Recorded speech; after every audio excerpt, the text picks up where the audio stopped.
Whether you call it Camross or Camross, as it's known colloquially, this is a tiny village in the midst of a small parish at the foot of the Sleebloom Mountains. It's got a mere handful of houses, a disused church and a very modern one, the parish hall and the local schoolhouse, and there aren't many maps you'll find it on. In fact, up to 2 months ago it was almost unknown outside County Laois. Yet this is the village and parish that's produced the club hurling champions of Leinster, and tomorrow they're playing against the far-famed and mighty Glen Rovers from Cork. So is it Camross, as it's known by everybody outside Laois, or Camross, as the locals call it? I asked the club's president and their parish priest, Father John Reedy. I call it Camross. Everybody in Kilkenny does, I think. But one morning I was saying Mass, and as I lowered an old chalice that I have in the church, I saw the spelling Camross, C-O-M, or whatever. So perhaps the local pronunciation is the correct one then, you know. I'd say it is, too. What's the translation of that, anyhow? Oh, the crooked wood, I think. Well, there's nothing crooked about your hurling team so far. Totally straight, Mick. And all the players are too, I can tell you. What would you say to those who would suggest you have no chance against Glen Rovers? Well, of course, they're entitled to say that, you know. Glen Rovers have a great tradition, marvellous team, especially in the past. But then against that, our team here, personally, I think they're a very good team, great team. Wonderful hurlers, you know what I mean? And they have a great tradition here, too. They have won a lot of finals in the past, but they have the power, too. I am confident in them. I have total confidence. And you're a fair judge yourself because you were in charge in St. Kieran's College for many years. I was, but past, I suppose, we leave that out. But however, like at the present now, I would say this, that Camross beat James Stephens. I think it's a tremendous achievement. And they came back from being 6 points down, you know what I mean? Our lads have a great resilience. I can tell you that. They can come back, you know. And as well as that, then they're wonderful, even though I jokingly call them Dad's Army now and again. I call them that. They don't seem to like it. But however, it goes down. I like it myself because... Is that old? Well, they're not old, no, but a lot of them are married, you know. Those that aren't married are trying hard, I can tell you. When they went to Buncana, I got a report back that they had a lot of girls on their knees in the hotel that night. And as parish priest, you didn't like that? Oh, I liked it very much. I did, because it relaxes them a lot, I think.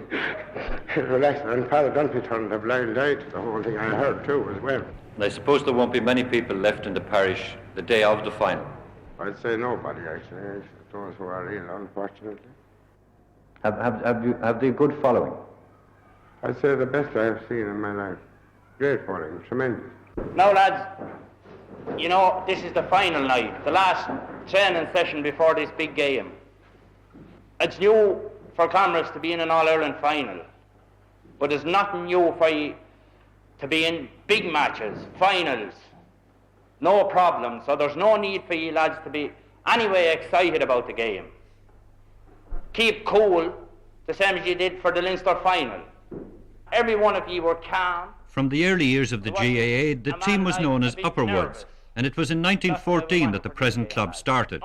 It occupies an honoured place in the annals of Laois hurling, and they've won many county championships. But last month they had their greatest achievement when taking their first Leinster title.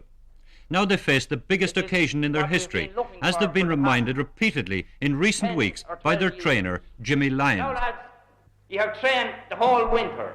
We meant business from the beginning. So now is your time to prove it. The parish is situated in a corner of Laois that juts into the diocese of Ossory, and maybe that's got something to do with the fact that the club's colours for many decades have been the black and amber of Kilkenny. And latterly these colours have been on display at the local sawmill, which is no coincidence since so many of the players as well as club officers work there.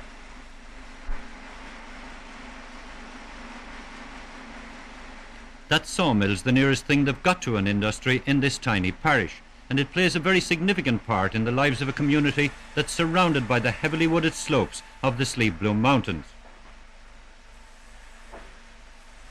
This point was made with some emphasis by the club chairman, Michael Lawler. It implies the younger lads, as you can see yourself, and it keeps them from emigrating.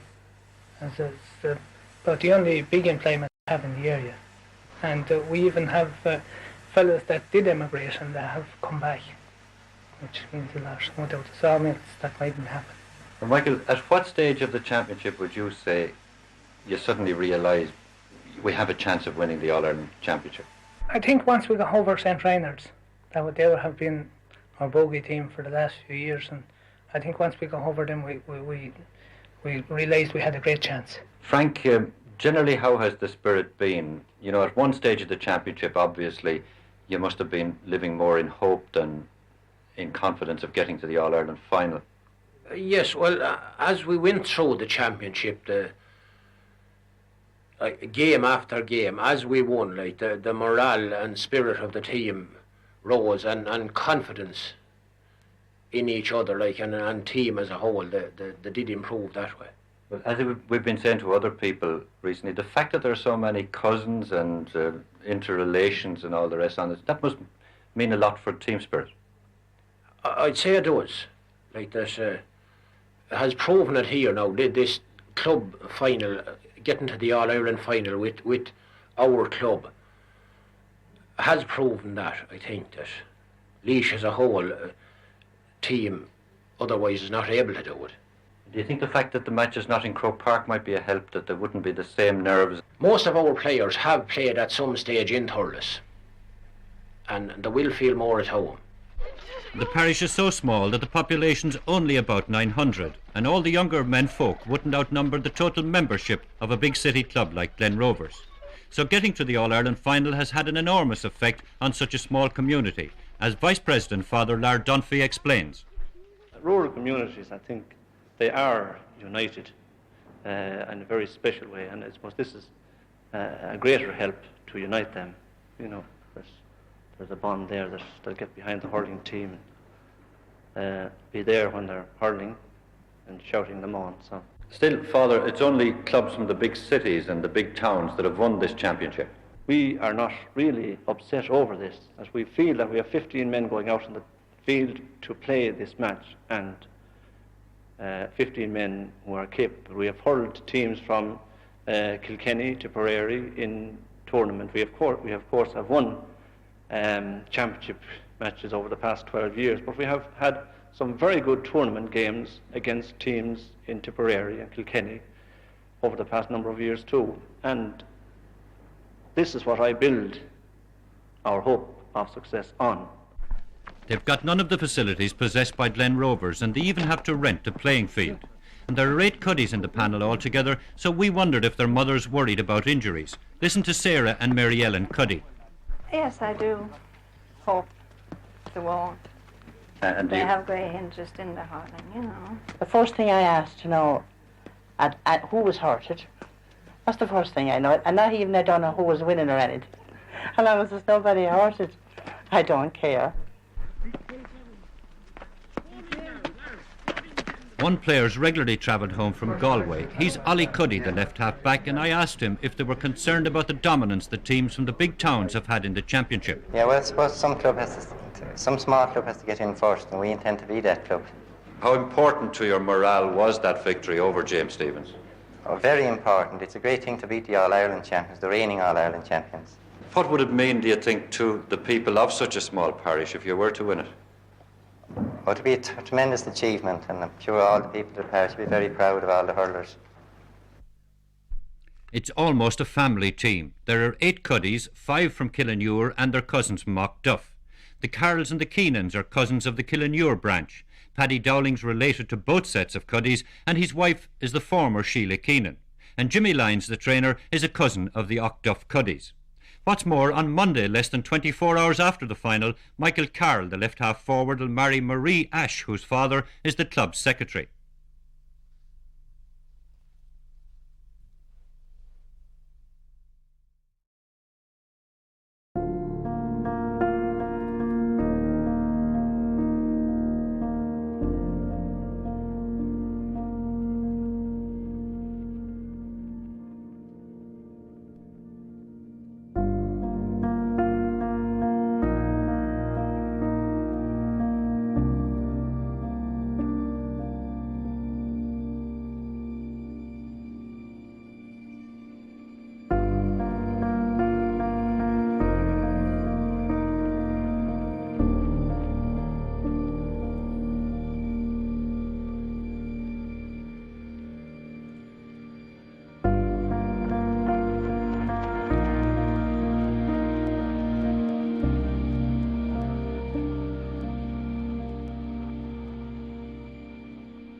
Park for the Welcome to Nolan Park for the AIB Leinster Club Senior Hurling Championship semi-final between Camross of Laois and Rathnure of Wexford. Referee Paddy Nari has tossed up the coin. Wexford have won the toss.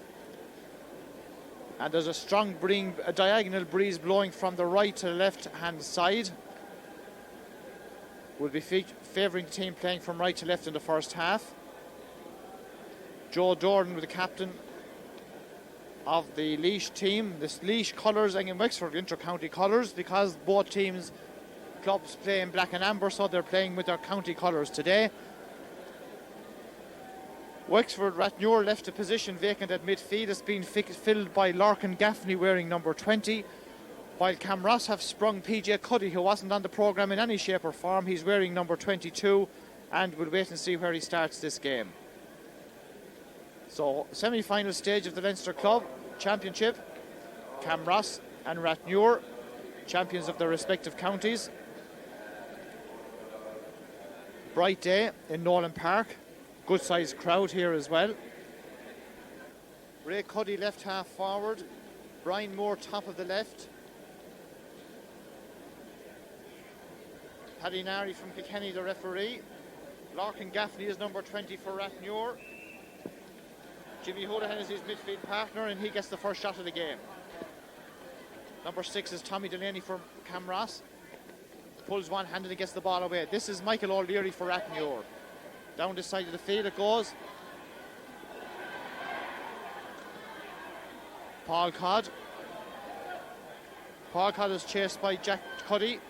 Still Paul Codd, a good run by the Rathnure man, kicks the ball across the far side of the post and cut out by Pat Collier.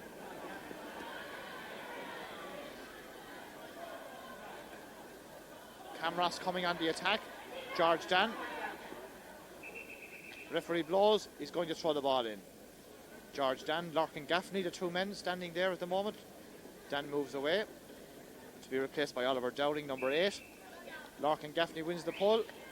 Seamus Moore for Camross. Michael O'Leary with a yellow helmet. The ball breaks out here to George Dan for Camross. This is Brian Moore playing in the corner. Matty Collier on the ground. Referee will throw it in once again, I think. PJ Cuddy playing top of the right there over on the far side, taking up a position just over there on the edge of the big square. The referee throws the ball in, and John Conran comes up with the ball, hand passes it to no one in particular. Brian Moore. Here's Joe Dollard. Joe Dollard is on the ground. The referee blows and gives the free into Camross.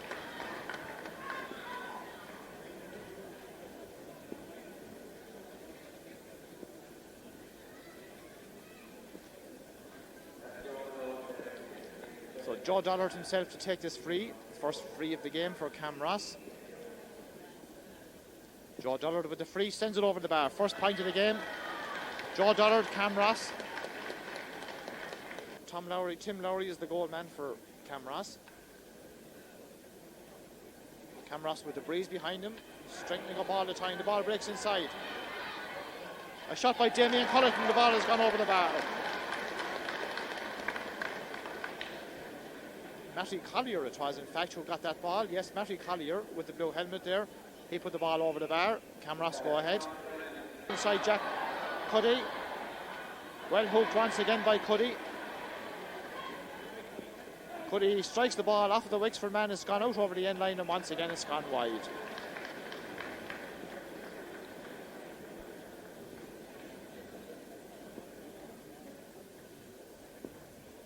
Yes, the halfback, the wing backs on the Camross team have switched.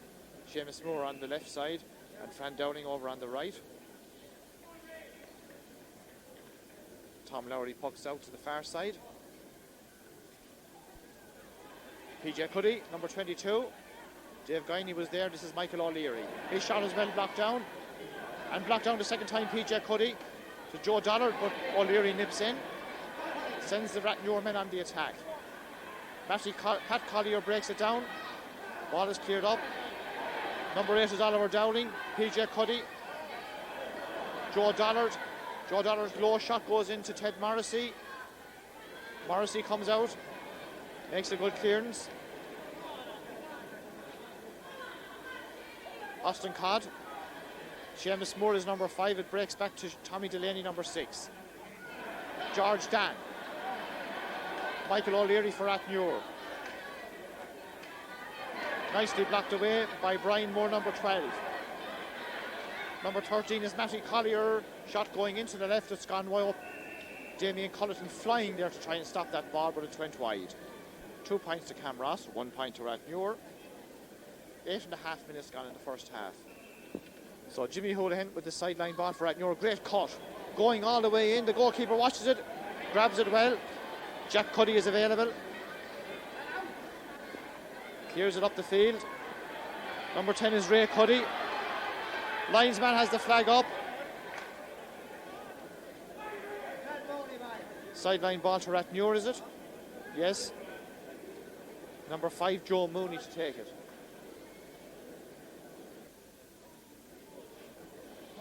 Great cut by Brian Moore. Goes into the centre. PJ Cuddy trying to get the ball up. Has it in his hand.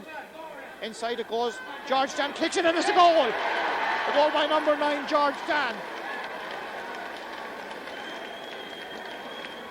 Well, when we see it again, we'll see the quick sideline ball was taken by Brian Moore. It broke out to PJ Cuddy. He gave it to George Dan. George Dan charged forward and kicked the ball past Ted Morrissey. A goal for Camross.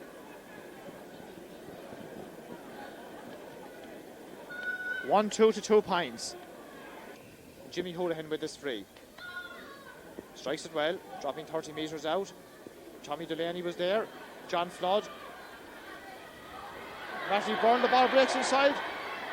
Goalkeeper did well. Tom Lowry.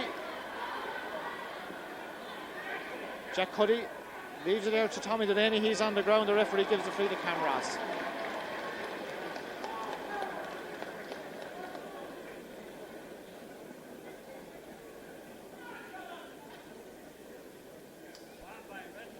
It looks as if John Flood has gone in full forward for Athnure and Mark Morrissey on top of the left. Tim Lowry to take this free for Camross.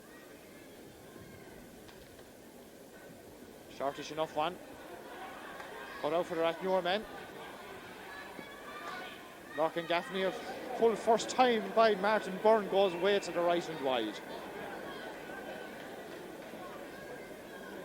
Another wild shot by the Wexford men, I should say. He's not the only one who's guilty of it.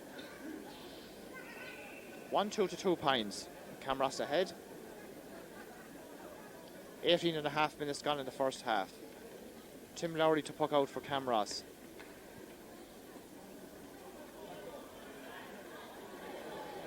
Free to Athnure to be taken by Jimmy Houlihan.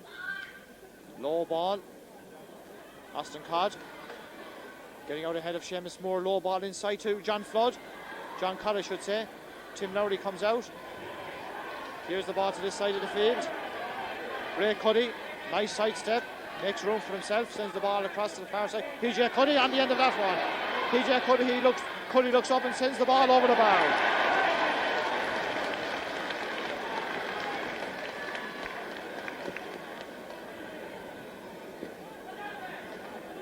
Good point by PJ. Picked up that ball from Ray. Took a few steps forward and sent it over the bar. 1-3 to Camross, 2 points to Athnure. Puck out from Tim Lowry. PJ Cuddy is in there. Dave Guiney nudges it away. Oliver Dowling for Camross. A shot from Oliver Dowling goes in and goes over the bar.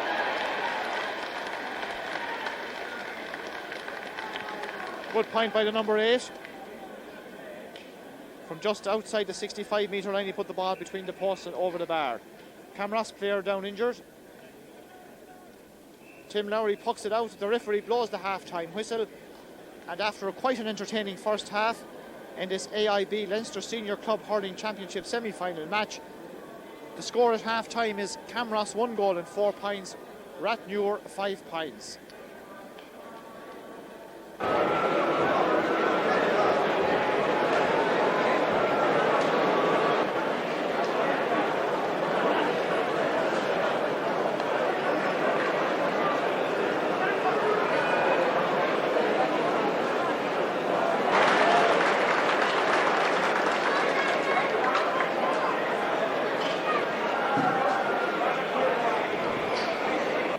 So So the second half is on then, just 2 points between the teams, all to play for in the second half. George Dan, he scored the only goal of the game so far.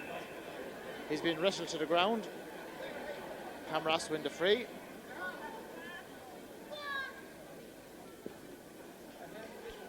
Avinari says, cool it, lads.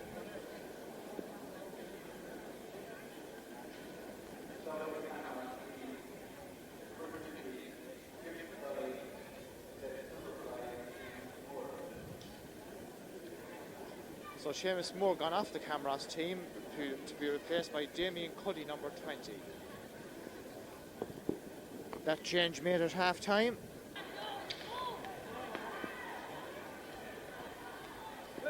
Paul Cott for Rathmore sends that ball in. Back goes Pat Collier, chased by Mark Morrissey at 65 surely. Well, the umpire says wide. I think most players would disagree with, most people here in the park would disagree with him. Jimmy Houlihan with a sideline ball for Rathmore. Another good one from him. Going in and going straight into the hand of Tim Lowry. Clears it out. Larkin Gaffney overran it. The ball has gone over the sideline off the Wexford man, yes. Linesman gives it to Camross. Colin Byrne couldn't keep the ball out in play. Number 7 is Fran Dowling. Both sets of supporters getting behind their team now. It's all to play for. Fran Dowling, a sideline ball for Camross. Good one. To Jimmy Houlihan. Larkin Gaffney. Pat Collier. Shortish clearance. Martin Byrne, a shot from Martin Byrne. A point by Martin Byrne.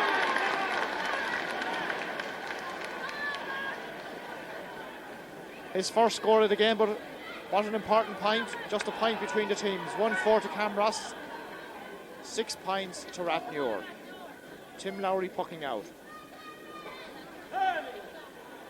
Michael O'Leary has to go back. Here's Joe Mooney. Very steady and dependable defender on the Rathmore team. Loses the ball out of his hand. PJ Cuddy. Cross to the far side. Matty Collier. Referee blows, gives the free in. Matty was pulled to the ground. Camross win the free. Joe Dollar to take it. Joe, the captain of the camera, or not the captain, in fact, it's Joe Jordan, the captain. Joe Dollard, centre half forward, number 11, with this free. Oh, he sends it in low, caught inside, and a goal! Matty Collier. Ted Morrissey comes racing out of the goal. The referee is going in.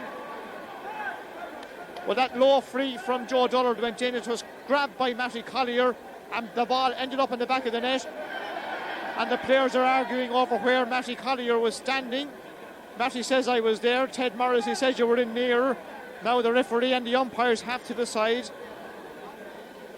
And it's a goal. It's a goal for Camross. It's a goal. Matty Collier, a scorer. Is Jimmy Houlihan not going? No, Jimmy Houlihan will not take it. Paul Codd will take it. So Paul Codd with this free. A little over 35 metres out. Paul Codd strikes this free over the bar. Another point for Rathmore. 2-4 to Camross. 7 points now for Rathmore. Time is flying. 11 minutes gone in the second half. Another good cut from Houlihan. Martin Byrne came to meet it, and Martin Byrne puts it over the bar. 2-4 to 8 points. Little over 11 minutes gone. Dave Guiney breaks it down. Larkin Gaffney. Paul Byrne's shot is well blocked down and kept in play by Fran Dowling. Here's Dave Guiney. Guiney leaves it behind him. George Dan leaves it to Damien Culleton. PJ Cuddy.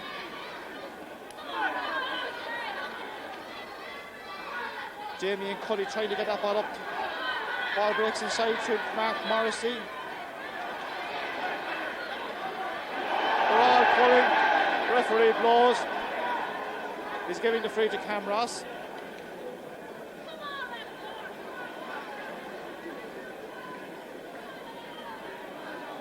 Joe Dollar to take the free. Exactly middle of the field, 15 metres from this sideline.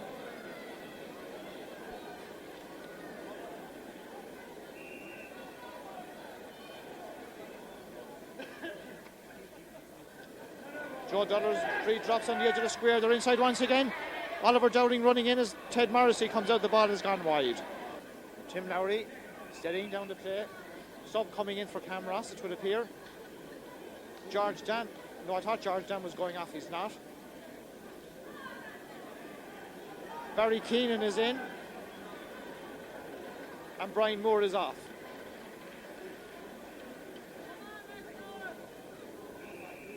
So 17, Barry Keenan gone in top of the left, Brian Moore, number 12, gone off. Camross team. Michael O'Leary for Rathmuir. Michael O'Leary sends the ball up the field. Paul Codd. Shot from Paul Codd. Lowry advances. Plenty of room, plenty of time. Kieran's mightn't have been that good. It goes to Larkin Gaffney. Larkin Gaffney sends Rathmuir back on the attack. Ball is inside to John Flood, lets it go over his head. Paul Byrne, or Colin Byrne, I should say. Colin Byrne shot goes in, goes left and goes wide. Couldn't start. Jimmy Holohan takes that free, sends it in and sends it off the post. Breaks down. John Flood's shot is saved by Tim Lowry. Ball breaks out to Oliver Dowling. He's pushed in the back. Camross win the free. Rod Guiney injured down on the sideline here. The arm in plaster. A hand injury. Well, if his arm is in plaster, it can't be a hand injury. It is a hand injury. He picked it up last day against Young Ireland's. Missed today's game. Tommy Delaney takes the free. Joe Dollard. Oh, well caught by Michael O'Leary. Michael O'Leary came down with the ball. Referee will throw it in. I think Matthew Collier thinks the free could be going in, but in fact the referee is going to throw the ball in. Dave Guiney and Ray Cuddy. In it goes. Guiney pulls and wins. Back goes Tommy Delaney. Martin Byrne chases. Dave Guiney once again. Ray Cuddy holding up his progress, but Guiney comes away with the ball but can't get it up. Michael O'Leary, number 6. PJ Cuddy for Camross. Sends the ball inside to Joe Dollard. Dollard's shot well blocked down by James Lawler. Ball breaks out to Martin. Colin Byrne, number 12, beaten to the pull by Oliver Dowling. The ball goes over the sideline. Camross 2-4, Rathmuir 8 points. 18 and a half minutes gone in the second half.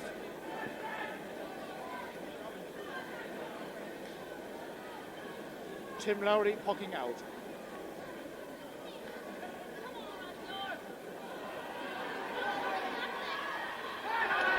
Dave Guiney first to react to that broken ball.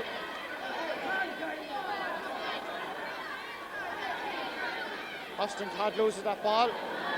Breaks back to Joe Mooney. Dependable Joe. John Flood comes out. Joe Jordan. Ball breaks inside. Tim Lowry on the end of that one. Martin Byrne had lost his hold, had to use the foot. Here's Austin Codd. Shot from Austin Codd goes in. John Flood on the end of it. Tim Lowry did well. And clears the ball out. Michael O'Leary for Rathmuir. Rathmuir putting on the pressure. Fran Dowling grabs the ball and clears it up the field. Jimmy Holohan didn't get this for once. Damien Colleton, number 14, inside. John Conley knocks it out. Dave Guiney is there.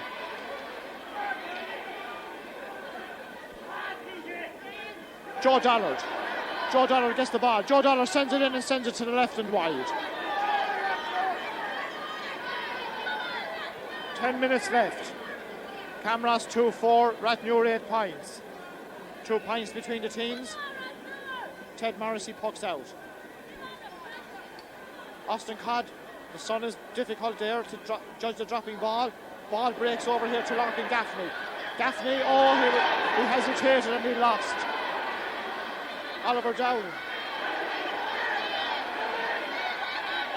Still Oliver Dowling, doesn't get past Dave Guiney. Guiney comes away with the ball. Son very tricky now. Players finding it difficult to see that ball. Dave Guiney sends Rathnewer back up the field. John Flood comes out with Joe Jordan. Tommy Delaney back to cover. He's beaten by Martin Byrne. Martin Byrne being driven out the field. Paul Codd for the ball. John Codd got there ahead of him, but he's going back out the field. Ball breaks to Jimmy Holohan. He can't control it. Damien Culliton flies to the ground. Fran Dowling. Well caught there by Eddie Dial. Referee blows and gives the free to Rathnewer. Rathnewer, 2 players down injured on the ground up here at this end.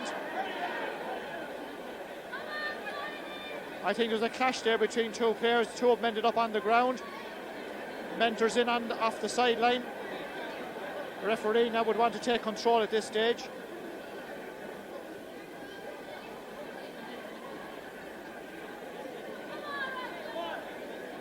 The game has been played in a very sporting spirit so far. Referee has gone over to the linesman. See, did he see anything?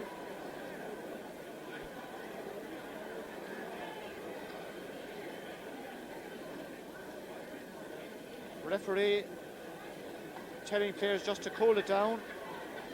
Jimmy Holohan looks to have a head injury.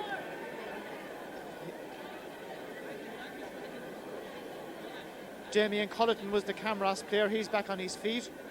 But Jimmy Holohan needs attention. And we've less than 10 minutes left. Play resumes with his free, Ted Morrissey. Good free dropping in. Holohan has it and puts it over the bar. Oh, that could have gone anywhere. But Jimmy Holohan grabbed it and put the ball over the bar. His 3rd point. There's only a point between the teams. Wexford crowd gets behind their players. So do the Camross supporters. Tim Lowry pucking out. 6.5 minutes plus injury time left. Camross a point ahead. Dave Guiney trying to come away with the ball. He has it. Up this wing. Oliver Dowling for Camross. Inside goes Joe Dollard. Joe Dollard gets inside John Conran. Still Joe Dollard. Oh, he lost control of the ball. Eddie Dial comes away with it. And pass it out to Dave Guiney. James Lawler gets there ahead of him. John Conran. Oh, that was hard luck on Larkin Gaffney. He caught the ball, but he was just over the line. Concedes the sideline ball to Camross. Sun has gone in now, makes it a little bit easier, but it's quite cool. Cool breeze blowing from right to left. And Oliver Dowling to take his sideline cut. All to play for in the last 5, 6 or 7 minutes. Great cut goes inside. The goalkeeper was out, the ball breaks. The referee blows, gives the free out to Rathnewer. Exactly 25 minutes gone. And Rathnewer a point behind now, having pulled down the Camross lead, point by point. Paul Codd went up, ball breaks away. Matty Collier playing out the field now. Here's Dave Guiney. Hops off PJ Cuddy. Still Guiney trusting Cuddy on the ground. Comes up with the ball. Referee blows and gives the free to Camross.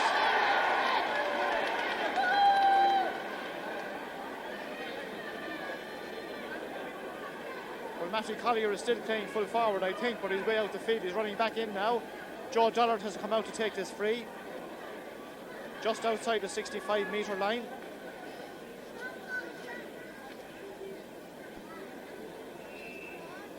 Mark Morrissey playing left half forward now. Joe Dollar's shot goes in and goes over the bar.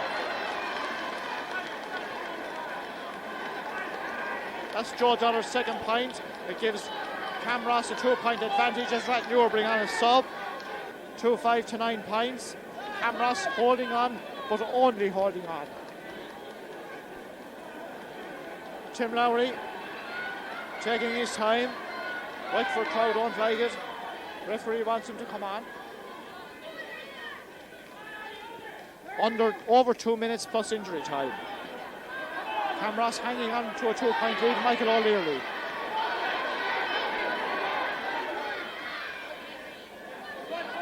Martin Byrne can't get onto that. Cleared up for Camross to PJ Cuddy. PJ Cuddy across to the far side. Barry Keenan drive. Joe Dollard playing full forward. Back goes John Conran. Ball near the sideline, gone over this, gone wide. Ted Morrissey running to take a quick puck out. Ted Morrissey's puck. Jimmy Holohan underneath this one. Ball breaks into the centre. Oliver Dowling comes up with it. Oliver Dowling for Camross. Oh, he has plenty of space all of a sudden. He may not have realised what he had. He flips it inside. Joe Dollard had worked out the field from the full forward position. A shot from Joe Dollard. Oh, good point by Joe Dollard. Joe Dollard left John Conran, came out to meet the ball and put it over the bar. 3 points between the teams. Puck out already taken. Larkin Gaffney, Damien Cuddy, Dave Guiney, Larkin Gaffney again, number 20. Michael O'Leary juggled but did well. It's Aston Codd, it's not Michael O'Leary. They all have yellow helmets. This is Aston Codd. Paul Codd is beaten. The referee will throw the ball in once again. Half a minute plus injury time. 2-6 to 9 points. 3 points between the teams. Joe Mooney lost that to PJ Cuddy. Damien Culleton drops that ball in. Ted Morrissey caught it well. Clears it up the field. Broken down by Jimmy Holohan. They need a goal, I think, to tie this match. Ball breaks inside to Mark Morrissey. Mark Morrissey inside. Jim Lowry is out. Does well. Mark Morrissey back in front of the post. Pulled out. Michael O'Leary. Here's Michael O'Leary. Oh, he let the ball out of his hand. He's pushed. The referee gives the free into Rathmuir. But Tim Lowry made a good save there a minute ago, advancing to smother the ball. 2-6 to 9 points. Jimmy Holohan will take the free. Colin Carney inquires from the referee what's left. There's a half a minute of injury time already played. Jimmy Holohan will go for a goal here. It looks like he's going to drill this ball low. It could end up anywhere. Here it comes. Jimmy Holohan shot blocked on the goal line and it's cleared away. Pat Collier. Ball goes inside. Martin Byrne gets the ball into the centre. A shot and it's gone over the bar. Oh. Paul Codd sent the ball in. Tim Lowry deflected it and the ball went over the bar. Tim Lowry could have saved his team by flicking that ball, deflecting it over the bar. Laois crowd calling for the full-time whistle. Over a minute of injury time played. There could be more. 2 points between the teams, 2-6 to 10. Dave Guiney. PJ Cuddy. Back goes Joe Mooney. Joe's playing all over the place for Rathmuir. He comes away with the ball, hand passes to Dave Guiney. Dave Guiney sends it up the field. Martin Byrne grabs it, he's grabbed. Referee waves play on. Mark Morris shot goes in, Joe Jordan nudges it away. Jimmy Lawler. Jimmy Holohan. PJ Cuddy goes to him. And Joe Jordan has the ball. The referee blows, he gives the free into Rathmuir. Oh, great excitement in injury time. 2 minutes of injury time have been played. Rathmuir are 2 points behind.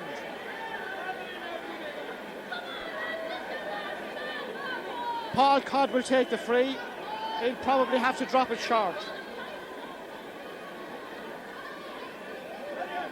Camross hanging on. Paul Codd with a free for Rathmuir. Drops it in. Tim Lowry lets it, catches it. He took a step back, but he wasn't over the line. It's the 65. More pressure going to come on Camross. The goalkeeper is down injured.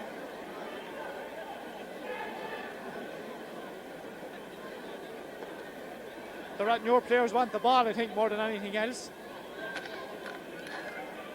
Ball has come out now.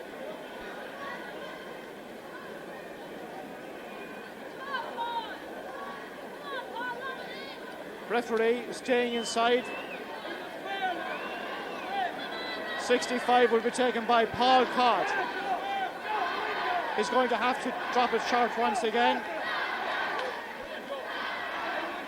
Paul Codd with a 65, drops it in. It's too far, it's too wide, it's gone wide. Camross 2-6, Rathnure 10 points. Tim Lowry is not even interested in taking the puck out at this stage. Almost 3.5 minutes of injury time have elapsed. Tim Lowry pucks out. The referee blows the whistle, and it's Camross who have qualified for the Leinster final. Camross of Laois 2-6, Rathnure of Wexford 10 points.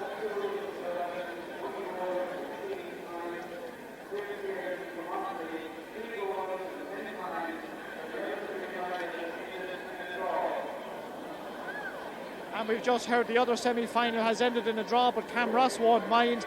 They have qualified for the AIB Leinster Club Senior Hurling Final. They've beaten a gallant Rathnure team of Wexford. A great finish to a marvellous game of hurling, played in a great spirit. And Camross have come out on top. Final score, Camross 2-6, Rathnure 10 points.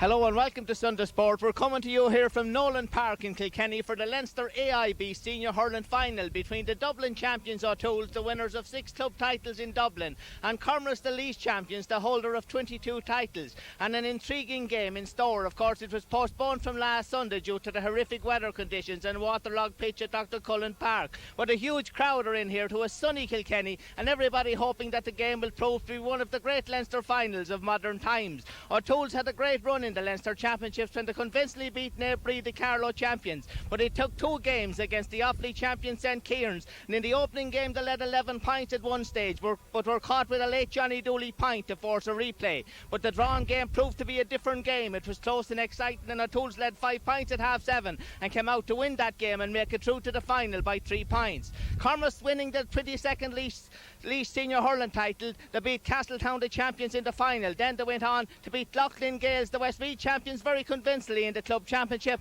and then they went on to beat Rathnure in the semi-final of the AIB championship, and they're here hoping to bid for their second title today. And of course Joe Dorn and PJ Cuddy, the 2 surviving members of the 1976 team, they will be hoping to add a collection to their medals today at Nolan Park. O'Toole's bidding for their first, but James E. Brennan and Eamon Morrissey, the 2 Kilkenny men, will be hoping to do well for them. I have with me Pat Delaney, Pat, a well-known Camross man, and Pat looking forward to the game. Yes, indeed, Jerry, and I think anybody who's here today are probably glad that the game didn't take place last Sunday, because it certainly wouldn't do justice to either sides, and certainly the conditions here in Nolan Park are almost perfect for hurling.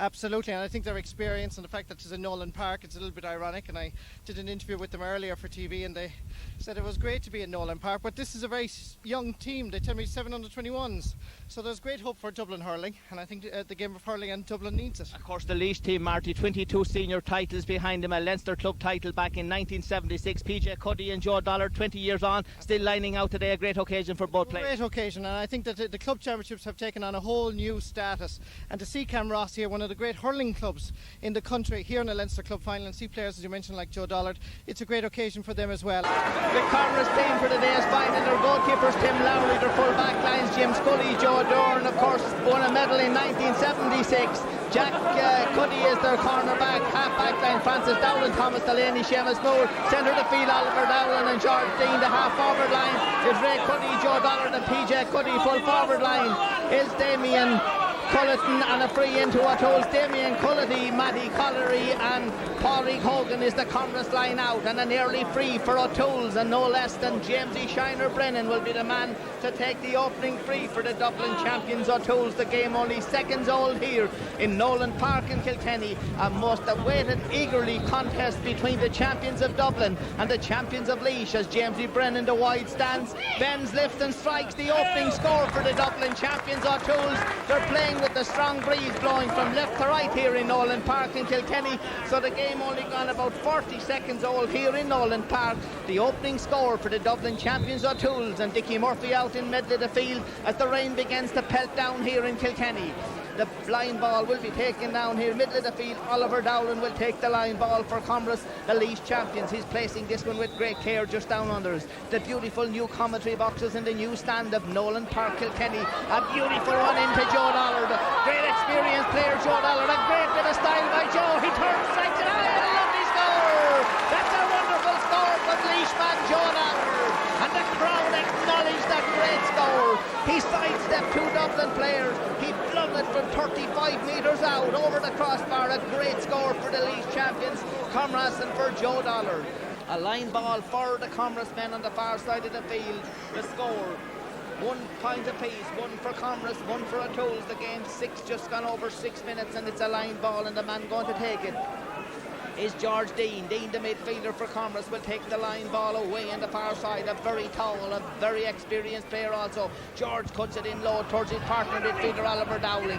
Dowling strikes it into the centre. Picked up beautiful by Pádraig Hogan. It's gone high and gone over the bar. The man that finished it was Damien Culleton, the corner forward. I thought it was Pádraig Hogan.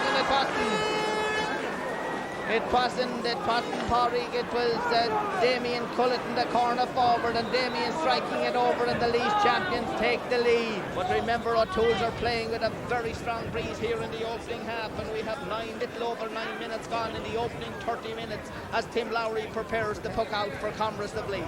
Tim pucks it away towards the far side of the field. Oliver Dowling putting up his hand, he mightn't get it, pulled and gone down the far side of the field. The ball not making a lot of ground. Of course, it's winter hurling conditions. The ball wouldn't be running as well as it would on a summer shot. That's a huge puck in for Tim Lowry, but Tim collects it beautiful and he hurls it out towards the side of the field.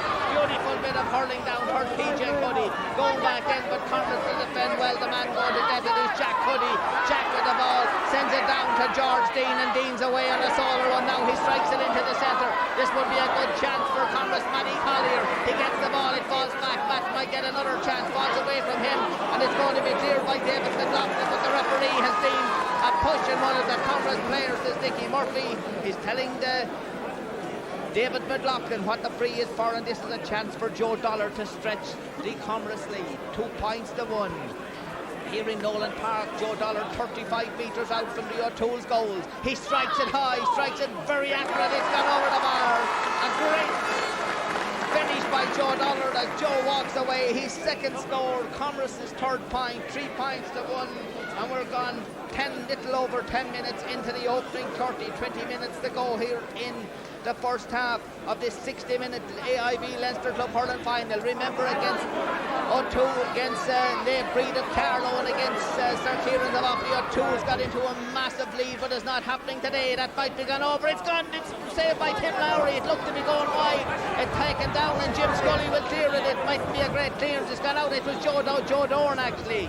Joe Dorn that collected the ball. Joe, of course, the veteran of the Camross team, hurling back at 40 years of age, still hurling as well as ever, winning the championship back in 76 when they won the Leinster championship, and Joe Dorn clearing that one out. It's a line ball for Jamesy Brennan, and Jamesy will cut this one. A beautiful cut from Jamesy, dropping it down in the parallelogram. The ball comes out, hurled in along the ground. Is there a chance of a score on? It's gone away, and Eamon Morrissey, we're not seeing a lot of Eamon Morrissey. Jim Scully is out there. The ball will fall out towards the corner forward. The corner forwards, Paul Donoghue loses the ball, and away come the Camross men to kick it out in the far side of the field, but it'll go out over the line, a line ball on the far side of the field for Sean Cairns and O'Toole's of Dublin. Well, O'Toole's must be wondering, they raced into some great leads in the quarter-final against the Carlow champions and against Sir Kieran's, the Offaly champions. It's not happening today. Camross really hurling very, very close. very strong team, the men from Laois. The line ball on the far side of the field, the man going to strike the line ball is Sean Cairns. A beautiful strike from Cairns, dropping it in, and it's grabbed there by Joe Dorn. Joe being hoped, but he grabbed it well. He's hurling on Eamon Morrissey, one of the great full forwards. PJ Cuddy having a great game, hurling in the backs. He's lying out at half forward, he's more time down in the half back line. The ball not running well for the Dublin champions. Camross doing the better hurling so far in this club championship. A pull on one of the Camross players, and it's a free in for the Laois champions. And the crowd love every bit of this AIB club final, because Camross really the underdogs coming into the final today. O'Toole's were highly fancied that they would win this one and maybe would win it by a good margin, but at the moment they're trailing 3 points to 1. And Joe Dollard, Joe the centre half forward, and Joe placing this one with great care. It would be Joe's third if he put this one over 45 metres out. Joe strikes this one, it's low and hard, a very dangerous ball. Matty Collier gets it in, and the goalkeeper has to come out. Brendan McLaughlin comes out to the rescue. 2 Camross players around him. He loses the ball, Brendan McLaughlin.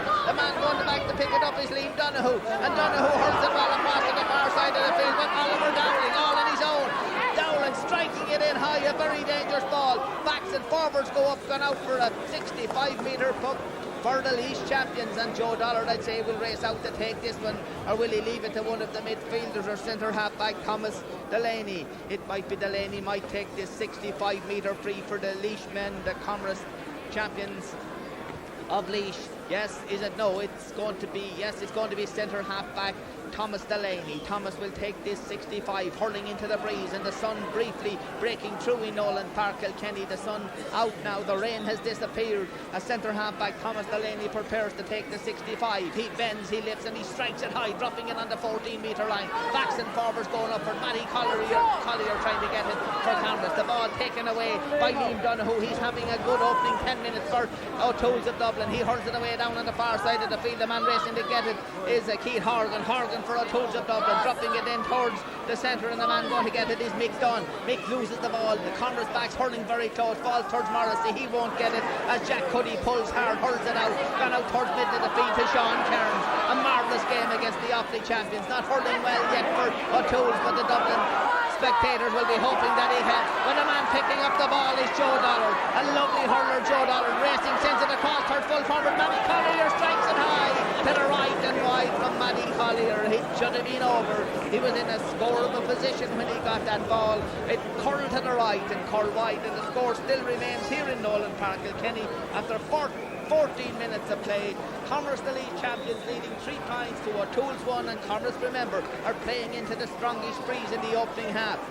So Joe Dollard's up and okay. Referee Dickie Murphy going in that everything's okay, and Joe prepares to take the free about 45 metres out from the O'Toole's goals, and Joe strikes it high.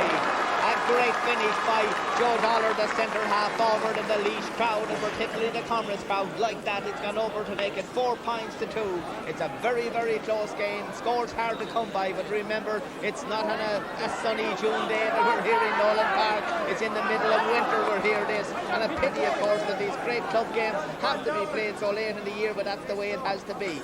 So the winners of this go through to the All-Ireland semi-final in the new year, unless, of course, we see a draw here at Nolan Park today. And the line ball is going to be taken here for Camross, and the man to take it is Francis Dowling. Right down under, it's a beautiful cut by Francis Dowling, dropping into the parallel again, backs and forwards going for Liam Donoghue. A chance, a goal! A goal for Camross and PJ Cuddy.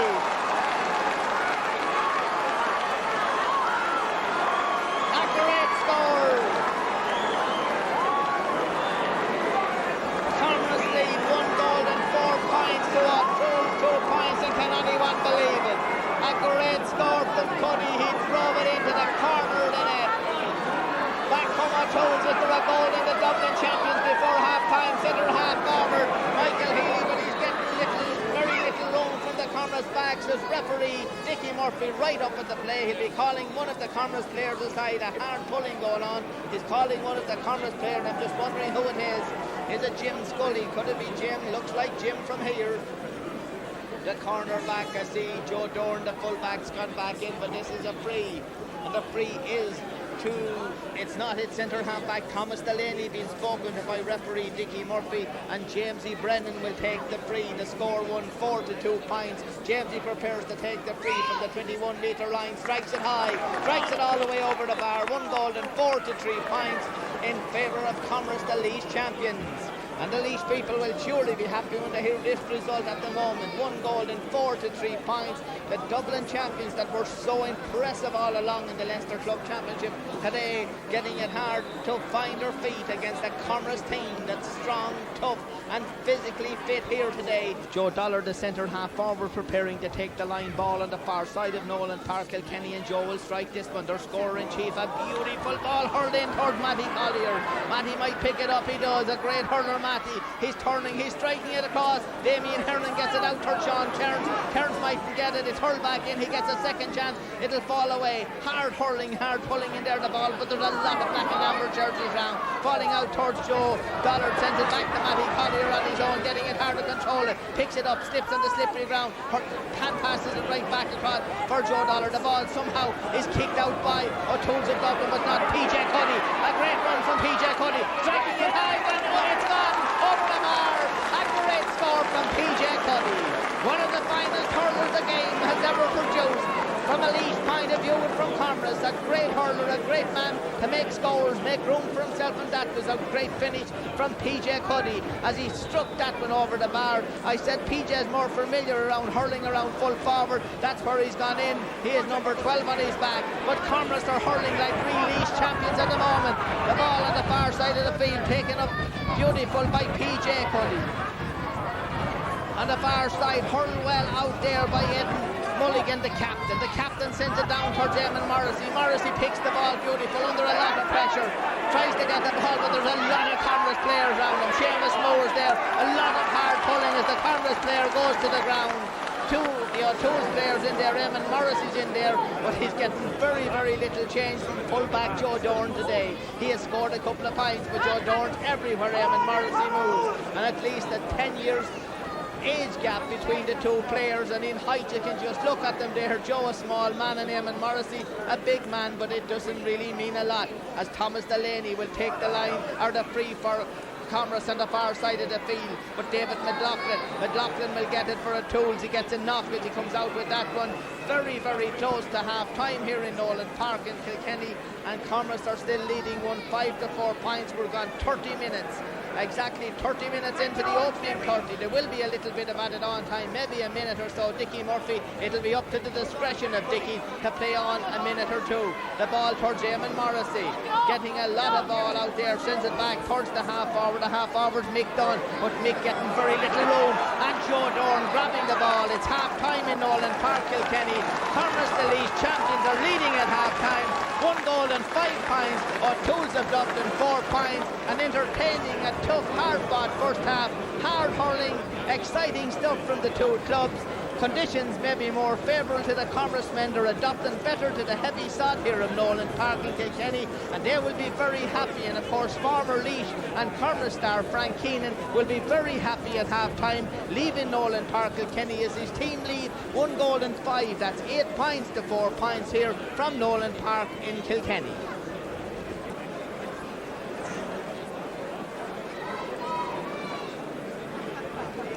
Marty, PJ Cuddy, he's really causing real problems for the O'Toole's defence. And I think it's a very good move by Camross actually to move him in full forward, because inside there his experience and his guile is going to play a big part. And I think that the Dublin backs, the O'Toole backs, are messing around too much. There was at least one point that PJ picked up, which it's a ball that should have been cleared. O'Toole's were in control, but they seem hesitant in defence and uneasy for some reason. I think with PJ around the square, goals could come. Marty, they're not dominating the midfield area like they did against the Offaly champions. Kerrinson and Jamesy Brennan are completely outclassed there. Oliver Dowland's having a great game. Absolutely, and his strength is paying a lot. Now I know that the conditions might suit Camross a little bit more because the stickier conditions, and that is not in any way to grade them, but they're playing with such passion and such style. And I mean, you pick out Joe Dollard and PJ Cuddy out of the whole 30 players that are there. Nolan Park, Kilkenny, and McLaughlin pucks it out low, and not a good puck out for McLaughlin. It might fall towards the half-back. The half-back, David McLaughlin, his brother, he won't get it. Going to be picked up there by Kevin Flynn. Flynn back helping his defence. He's been tackled, he's been foul. He's a young player. He's from County Kilkenny also. But he'll lose this ball. It'll fall away from too many Camross players. He might get another chance. He won't because there's too many black and amber jerseys round. Finn's there on the ground. The ball hurled away. Camross player PJ Cody. No room to swing his stick. But he gets it in with the hand to Joe Dollar. The strike from Joe Dollar and a marvellous score from Joe Dollar. That's what makes Joe Dollar the player he is. Little or no room, half a chance from centre half forward. Joe Dollar, one of the great Camross players, and Joe puts it over the bar. He had a marvellous game against Rattenure Wexford in a marvellous semi-final. And today he's hurling his heart out for his club Camross. That's a marvellous point.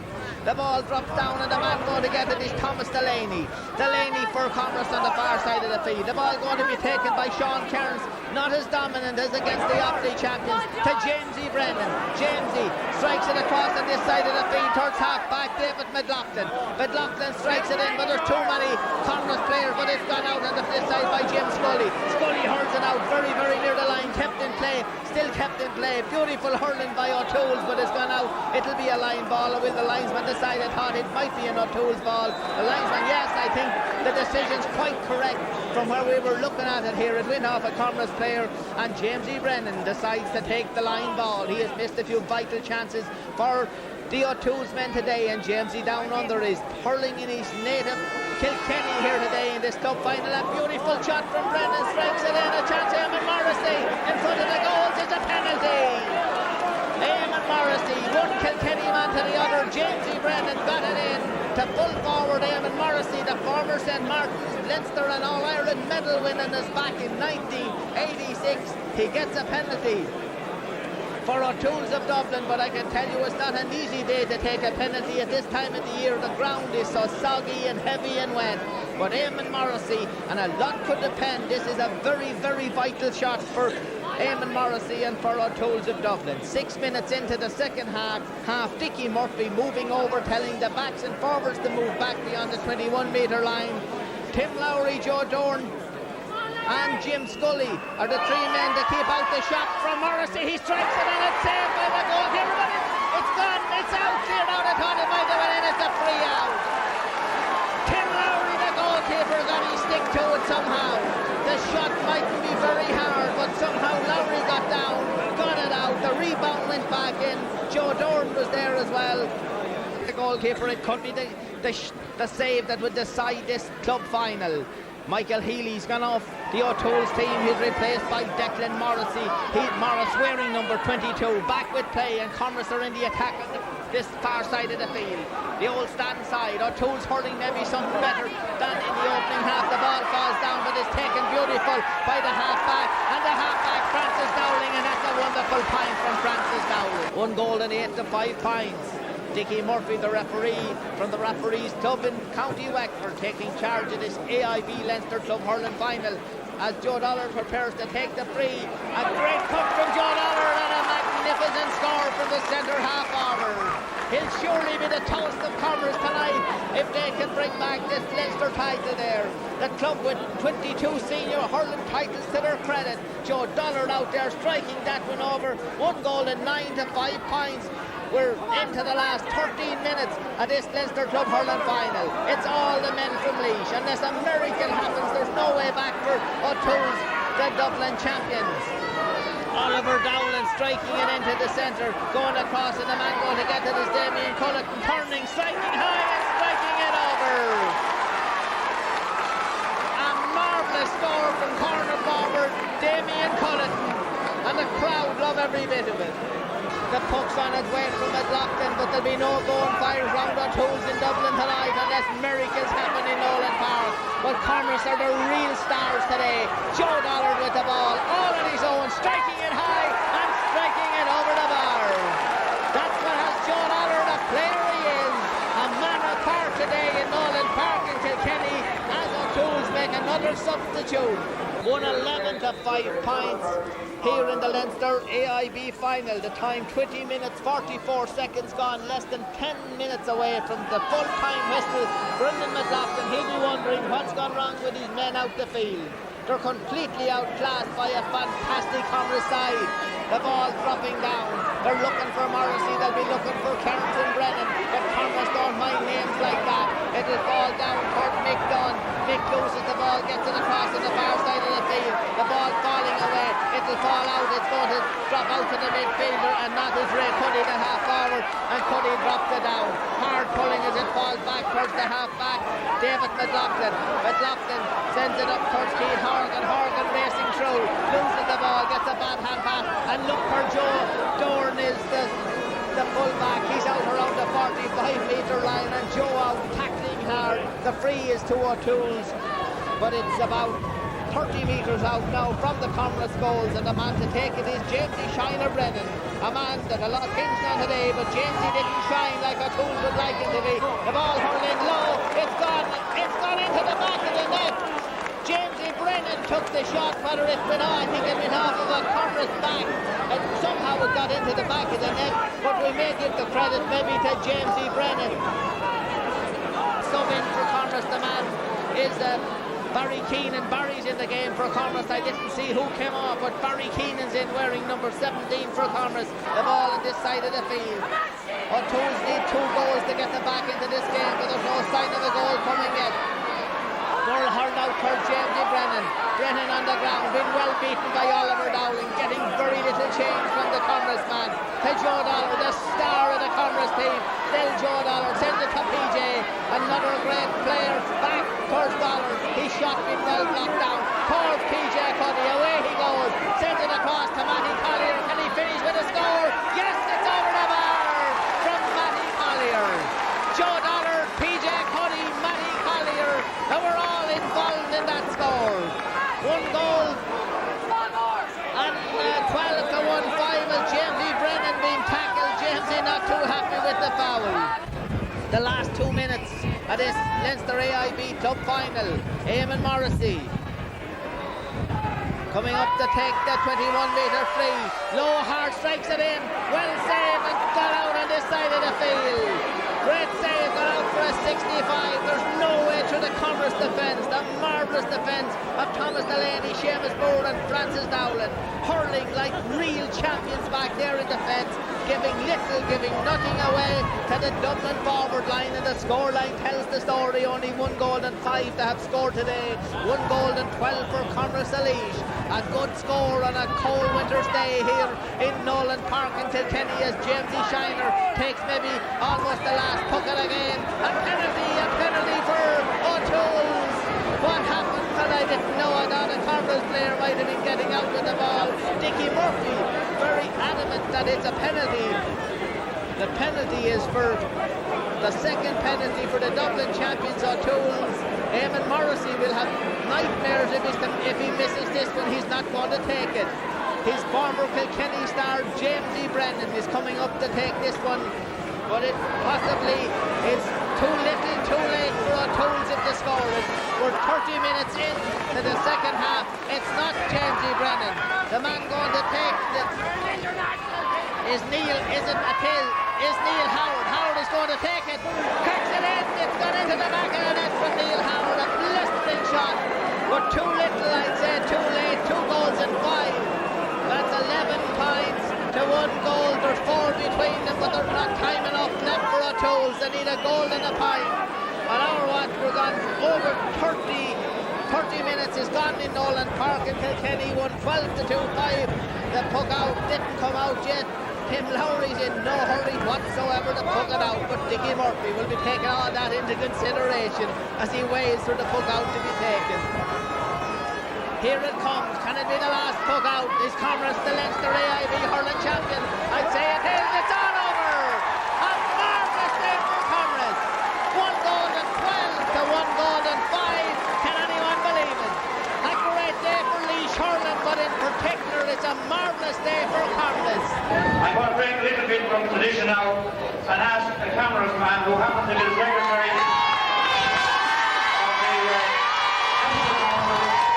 of the lady, to present the cup to your captain, Paddy Collier.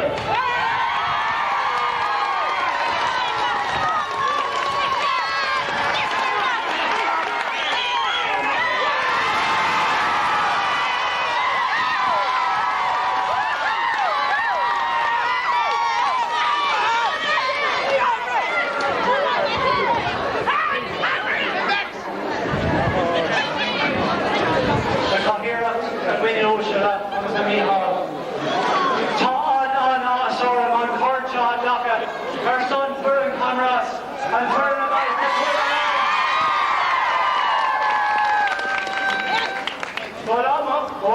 when we get to go all the got in a hard going in ain corner written believer.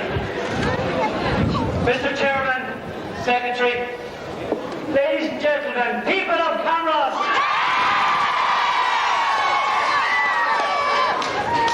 I just can't believe this. 20 years ago, I stood in the bank one Wednesday in Carlow.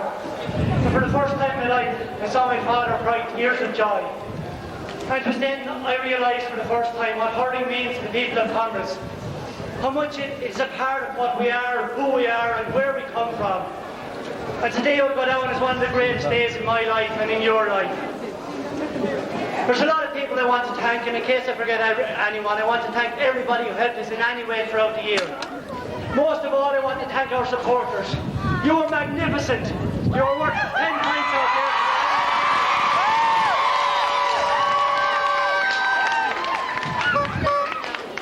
I want to thank each and every one of the players on the panel for the effort they put in during the year. You are fantastic, and that's the reason why I have come here today, and it's for every one of you. A few people I want to thank in particular. I want to thank our trainer, manager, Frank Keenan. He's did a great job here.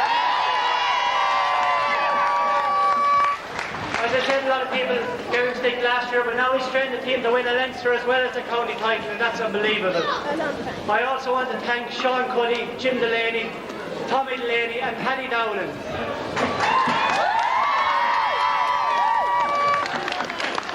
I want to thank the chairman of the committee for all the work they've done down the year so that we get the chance to play hurling.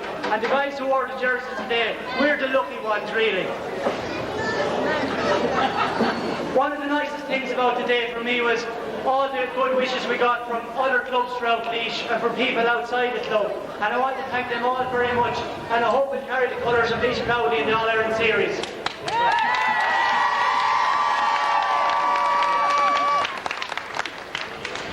Finally, I want to say hard luck to O'Toole's. I know what it's like to go through losing Leinster finals. This is my fourth and the first one to win. Today they thought they were coming down to play 15 Camross players, but in fact they were playing a whole village, a whole parish, a whole community. I want to say a special word to Jim Murphy, who I know was a good friend on the O'Toole's team, on the O'Toole's mentors. That's about all I'm going to say for the moment. Okay, finally, 3 cheers for O'Toole's. Hip hip! Hip hip! Hip hip!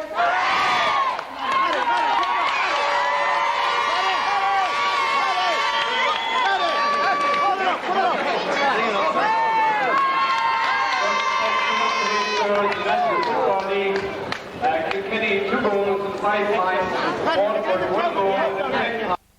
Well, the honours lie where they belong, back in Laois, as Camross are after winning the AIB Club Hurling title. Marty, we spoke at half-time and it looked that O'Toole's would have a lot to do in the second half, but on the way they played, they never got into the game. They were actually hurled out of it by a much better Camross side. Yeah, I think full credit has to be given to the Laois champions. They were absolutely brilliant, and I'm delighted for people, I suppose, like PJ Cuddy and Joe Dollard, who have given great service to Laois and indeed to Camross.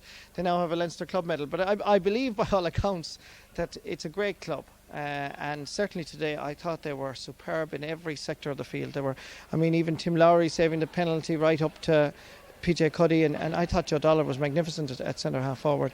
Well, Marty, of course, Camross missed a few easy chances, but I suppose the PJ Cuddy goal in the opening half, that really put them on the road. And then the Tim Lowry penalty, blocking that. A goal at that time would have really brought O'Toole's back into it, but it was a fantastic save. Yeah. And after that, Camross never really let up. That's absolutely true. The penalty was the crucial point, actually. The goal, while it was a great goal, you felt that there was sufficient time for O'Toole's to recover from it. But the penalty save turned the tide. If only Neil Howard had taken the first penalty, maybe the situation would have been different. But to be fair to Camross, I think even if they'd scored the penalty, they were so good. They did the simple things. The dithering and dathering we were talking about at half-time was still there in the second half. And Camross tore into their opponents, not dirtily or anything like that, just pure hard hurling, and they went for the ball and they got it fairly, and I think they're deserving Leinster champ, because there were times when a Camross man started behind his opponent and he actually got there first. Now, whether that's fitness or determination or a little bit of both, but I think that overall they had a little bit slicker stick work. and even in the middle of winter like it is today, the 1st of December, due credit to Camross. We have finally caught up here with two of the Camross players, Matty Collier, the captain that has just received the AIB trophy, and PJ Cuddy over on my far right. I'll begin here with you, Matty. A marvellous day for Camross hurling. It's brilliant, unbelievable. I said, I just can't believe it's happened. I mean, we came down here confident enough, but I mean, you still believe after losing. This is my 4th Leinster final. After losing 3, I suppose I still was hoping that this might be the day, and it's hard to believe it has actually happened, but it has, and delighted for everybody in the parish. Well, Matty, coming into the game, you were up against O'Toole's. They were the cream of Dublin hurling. They had a great success in the AIB Championship, disposing of the Carlow champions easily, and then 2 marvellous replays against the Offaly champions, Sir Kieran's. The odds were nearly with O'Toole's that they would win this one today, but a lot of people knew Camross weren't going to be too far behind, and they weren't at the end of the day. They were in front. Well, that's true. We certainly weren't too far behind anyway. But we saw O'Toole's against Sir Kieran the second day, and they looked very impressive.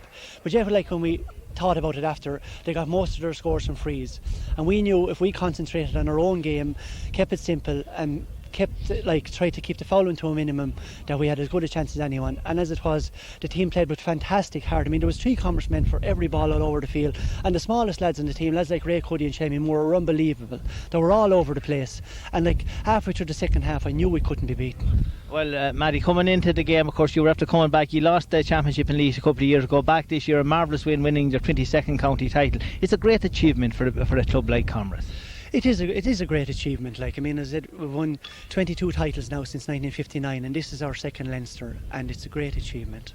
And of course, to the older men like Joe Dorn and PJ that were here 20 years ago winning that first title, it is marvellous for players like that. Well, it's fantastic. I'm delighted for Joe and PJ. I mean, they keep us all going. And look at PJ there today. He was everywhere. Joe Dorn, once again, like on Christy Heffernan in 1990, he was on Eamon Morrissey. What did Eamon Morrissey score today? I mean, they're unbelievable. I'm delighted now that the 2 of them go down in history, like with 2 Leinster medals from Camross.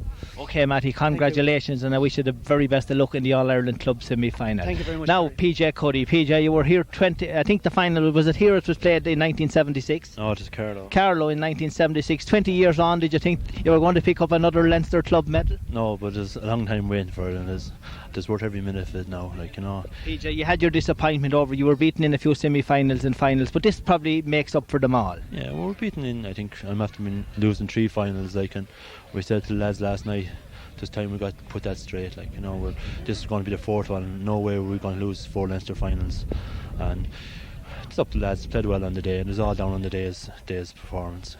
Well, PJ, yourself and Joe Dorn. Joe, of course, one of the oldest members of the team, a fantastic player, and today he was everywhere Eamon Morrissey went. I just remarked during the commentary with him, I said it was about 10 years of an age gap, but I didn't look that out in the field. He was on his toes everywhere. Yeah, well, we were last Tuesday week after the Clarine match, and we watched it, and there was fierce talk about Eamon Morrissey, and I said to lads like Eamon Morrissey, we were now in 1990, and it's Christy Heffernan, the great man, how are we going to hurl him? And like Joe had him scoreless that day, and I think today Eamon only scored a point, and I was never worried about Joe today. Like, you know, he's a fit player and he's going to be there or thereabouts. PJ, the younger members of the team fitted in and hurled great stuff today. Yeah, like all year, like we're taking a lot of criticism. Like the old lads got too old, and the young lads weren't good enough. Like, and I think everyone showed out today. Like, there was no one too old and no one was too young. Everyone played their part out there today. And no prouder man, of course, than your trainer Frank Keenan, that gives some great service to the club and to the county. He must be really happy with you this evening. That's great for Frank. Like, it's great for everyone. Like, Frank has put in an awful lot of effort for the last 2 years. Like, and it was a team effort and a team spirit, and that's what won it for us on today. PJ, all I can do is wish you the very best of luck and hope maybe that you bring home that elusive All-Ireland club title that you'd love to win up there. Thanks very much, Jerry. OK, PJ.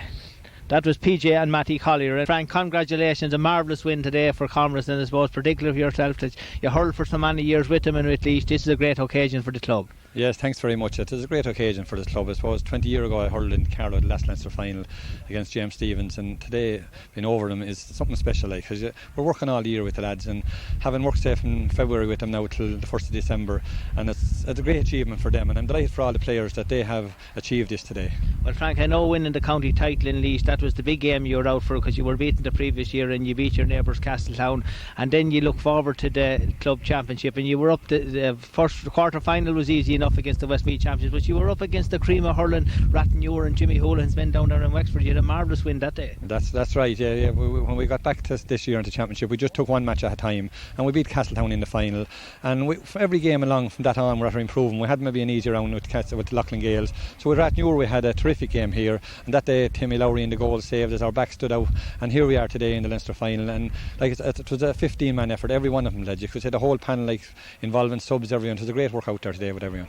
Well, Frank, coming into today's game, O'Toole's were possibly reading the papers and listening to people. There were the slight favourites coming in because they had a marvellous win over the Offaly champions, but that didn't deter you at all. No, that's right. We watched them at the replay match in Portlaoise, and they would be favourites. And we settled down and watched videos of them, and we talked about closing them down and not giving them much space as what Sir Kieran's given. And it worked today. We closed them down, gave them nothing handy like, and our players were on top of them. They worked for one another today. It was great the way the lads worked for one another, and they were hooked and the hassle. They did everything great today.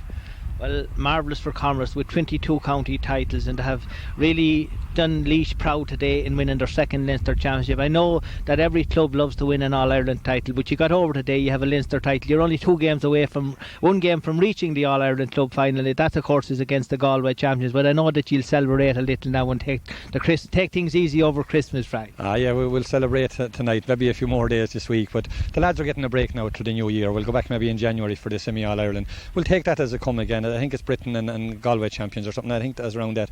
But having said that, like, it was great to be back with playing the winning after 22 this year championships and our 2 Leinster finals now, and hopefully it'll do great for Laois hurling. I'm delighted, like, for some of our young lads there. I hope to get a chance now to play with the blue and white, and hopefully it looks up good for the hurling in Laois. Okay, Frank, I'm delighted that you were involved with it, and I want to congratulate yourself and Camross once again, and I wish you the very best of luck in the All-Ireland Club semi-final. Great, thanks very much. Now I have with me the man that played at full back in 1976. 20 years on, he looks younger than ever. Joe Doran. Joe, congratulations, a marvellous win today. Thanks, Jerry. I see you got a slight knock on the mouth, Joe. I was just saying to you early on, it's just one of many over your career. I hope that'll heal quick enough, hopefully. And great victory, great delight for the lads and Frank and the boys over us. We came through. We were very conscious at the start, like the way O'Toole's had started all through the championship. Like they had run up an early lead, like, and we talked a lot about that coming into today. And you know, as the game wore on, like we didn't have them away from us, and gradually we got on top, like, and we were. You know, I was happy enough the way it went. Like, well, Joe, you have hurling almost all the great full forwards of modern day hurling. Today you were hurling against Eamon Morrissey, the former Kilkenny. He won an All-Ireland Club medal in '86 with St Martin's, and now hurling with Dublin. But that you didn't mind. You were on his toes the whole time. Joe, you seem to be younger than Eamon today. I don't know about that. No, I just, as I say, I got stuck tight to him, like, and I got a couple of breaks on him, and I'd say the penalty. You know, the fact he didn't score the penalty was probably the turning point, really. You know, when we cleared that one, you know, we seemed to pull away. It seemed to rise our lads, like, and we lifted ourselves even more, like, you know. And I suppose as the game wore on for him, like, he was probably getting frustrated a bit, like, that he wasn't getting in on the action, like, you know, because he had, between him and the Shiner, like, they had been contributing the bulk of the score during the matches up to now, you know. Well, Joe, it's a marvellous occasion for yourself and Camross. You have won numerous county titles, and I suppose winning this is a marvellous occasion. Your second Leinster club medal. It's a great competition for any club to win. It is, yeah. You know, today brings back memories of 20 years ago, like, you know, when it was James Stevens and down in Carlow and Chunky O'Brien and lads like that. We were worried about them too, but you know, it's great. Like, it's great to win this. It's a great competition to win. Yes, certainly. Well, Joe, 1996 has been a great year for you. There's no point in talking about retirement. You're only 2 games away from an All-Ireland club final.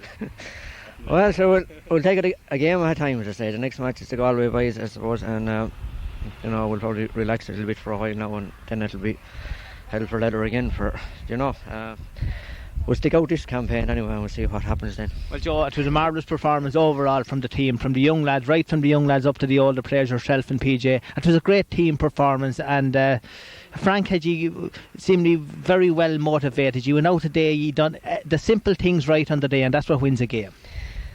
We did, I suppose, yeah. We kept on top of them. Like, we never allowed them freedom to to run at us and create an overlap, like, which they had been doing in matches. Like, we stuck kind of man to man, like, we harassed them and never really had them into the game, like, and we dominated ball, like, and we you know, we were first to the ball all over the pitch, I thought, today, like, and that was really what, you know, it frustrated their style of hurling, like, because, you know, they like more time on the ball and like to lose their type of hurling, like, but we didn't allow them play that type of game today. Well, Joe, I think I better let you go. There'll be a few pints drank around Camross tonight. I reckon there will be a bit of celebrating, yeah. OK, Joe, all I can do is congratulate you and wish you the very best of luck, and maybe that elusive All-Ireland title might come your way next year. Who knows? Thanks very much. That was Frank Keenan and Joe Doran, of course, the great full-back for Camross. So that's about it from a very cold Nolan Park in Kilkenny. The final score, Camross the Laois 1 goal and 12 points. O'Toole's the Dublin champions, 2 goals and 5 from John Brophy and myself, Jerry Russell. It's Slán.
Sorry. Drag it down. Tell me if I'm in your way. I'll say go, don't go away till he gets his shot. What's the camera, lads? The referee, Joe Dooley, throws in the ball, and first to break it was George Dan along the ground. George Dan again. Tackled by Shamie Collier.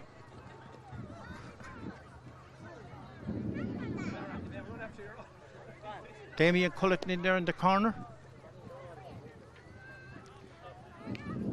Sends the ball high and out over the end line. Now the first wide of the game comes after just 30 seconds of play from Damien Culleton, member of the 1996 team, captain of the under-21 team in 96, poked out by John Carroll over towards Andrew Collier. Andrew Collier gets it down as far as his first cousin Shamie Collier. Shamie Collier down along the far wing, down towards Martin Cuddy, scorer of 2 goals in the Leinster semi-final against O'Toole's in 1976. Nice touch out towards James Palmer, knocked away from James Palmer. Nice hand pass back to Palmer. Takes a look at his options in over the head of Martin Cuddy, but going out very near the end corner. Out there is Nuge Lacumber. Nuge is beaten for speed. The ball breaks out around centre field towards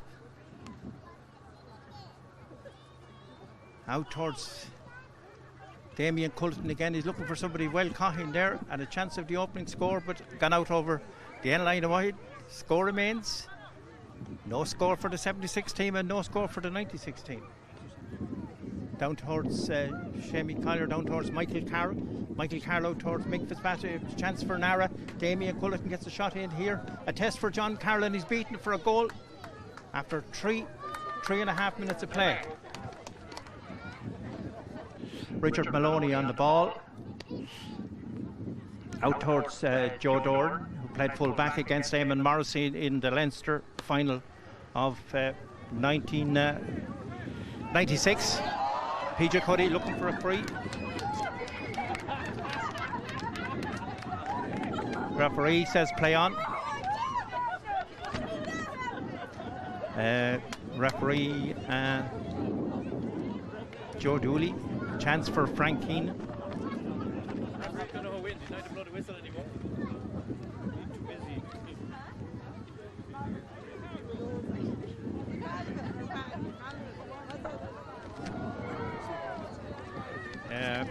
Chance for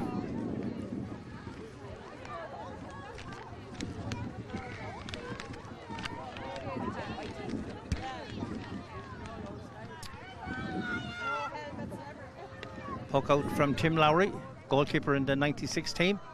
Broken down by Andrew Collier to centre the field. Hand pass across towards Tommy Delaney.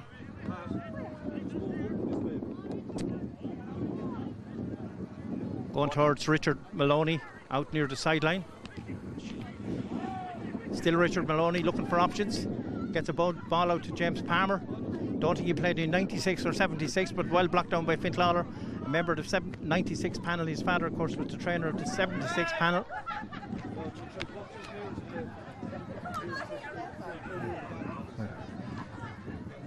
In towards Barry Keenan. Barry Keenan back to Matty Collier, scorer of the first point of this game, leaving the score 1-1 for the 76 team, no score for the 96. Still Martin Cuddy, scored 2 goals against O'Toole on his comeback in 1990. Still Martin Cuddy takes a shot at the goal.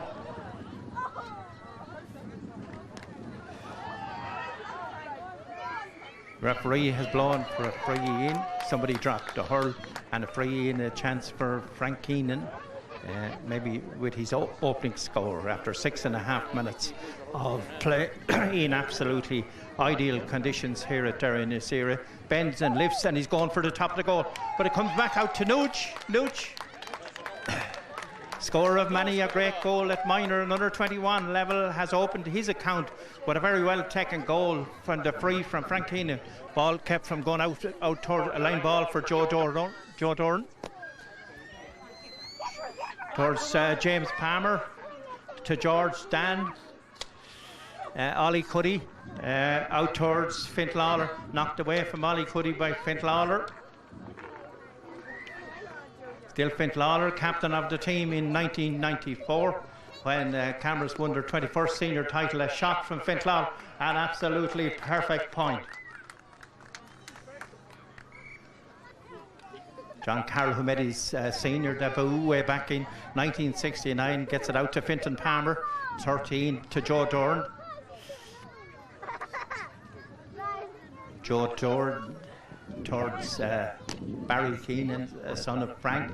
Ball going very near the sideline. One of the captains, play by Nara, knocks it down towards George and back to Joe Fitzpatrick, brother of Michael, a member of the 76 team.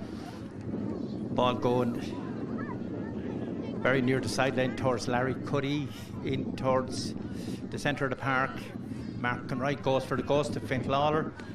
Takes a shot, a dipping shot. Oh, and John Carroll is to save as Finn Lawler with a sneaking shot, and the ball goes into the back of the net for the second goal of the game for the 96 team. Out towards Matthew Collier.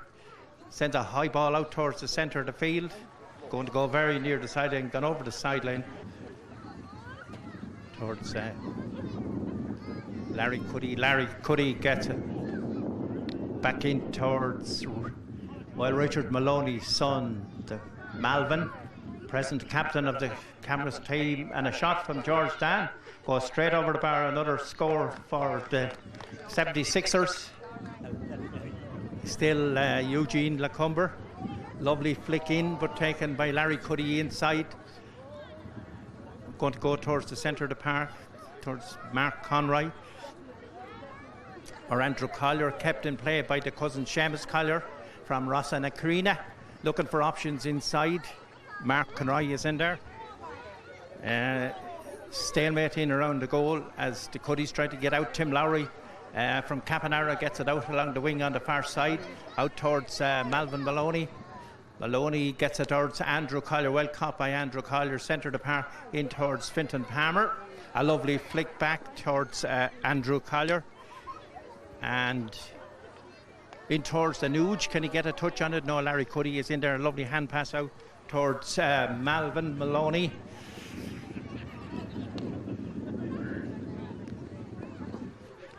His father, Richard, was captain of the Camross team in 1978. In towards Mick Fitzpatrick, in towards Nara.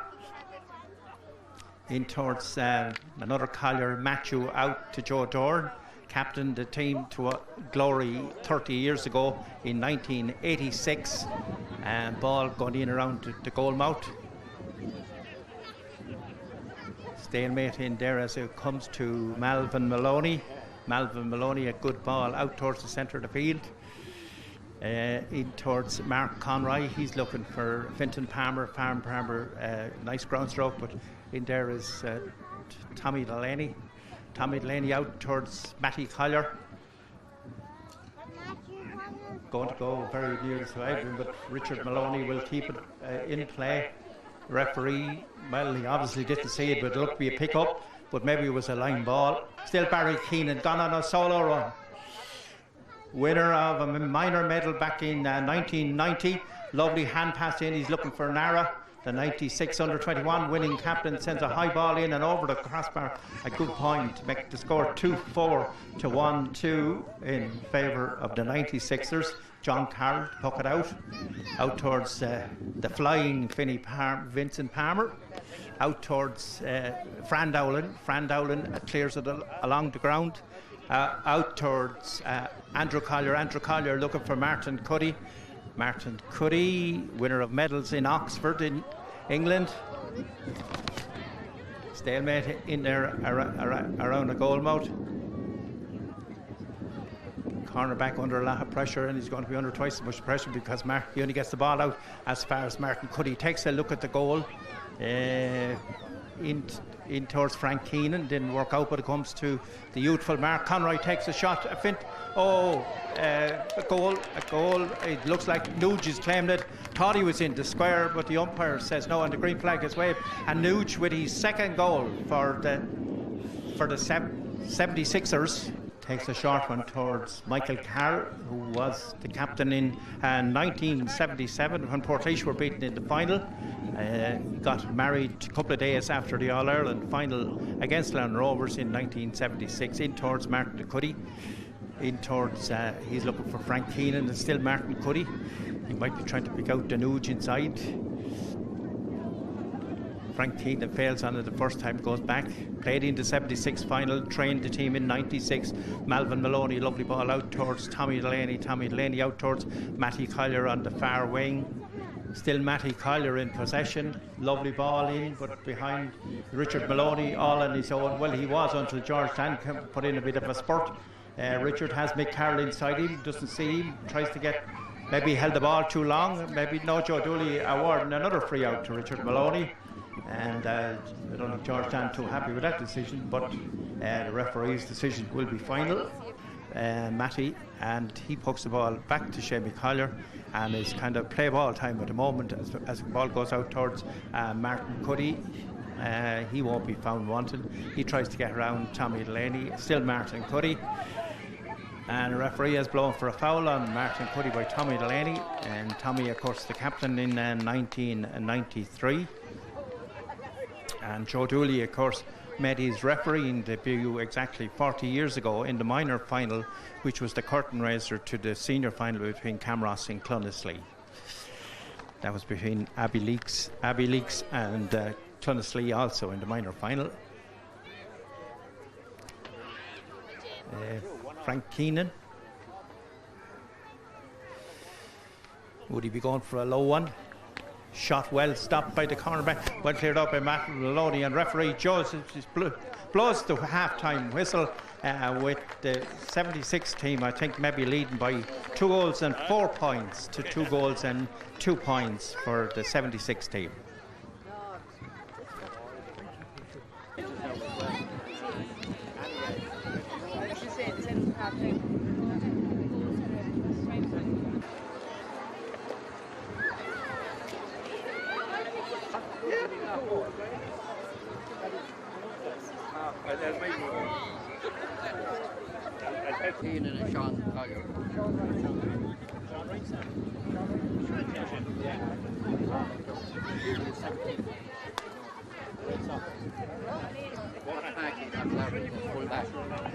All right.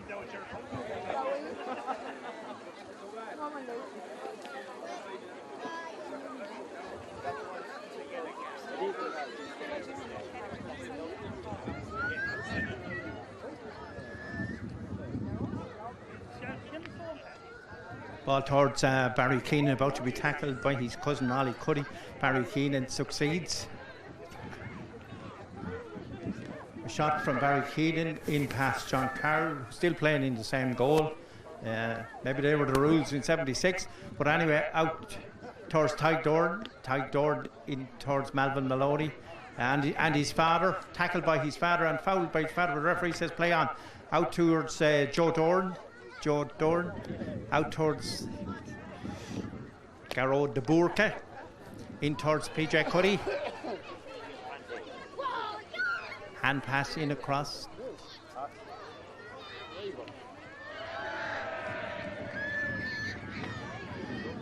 James Kilmartin, that says it wide, so it must be wide. Puck out to be taken by Tim Lowry. Over towards Matty Collier, still going strong on the far side.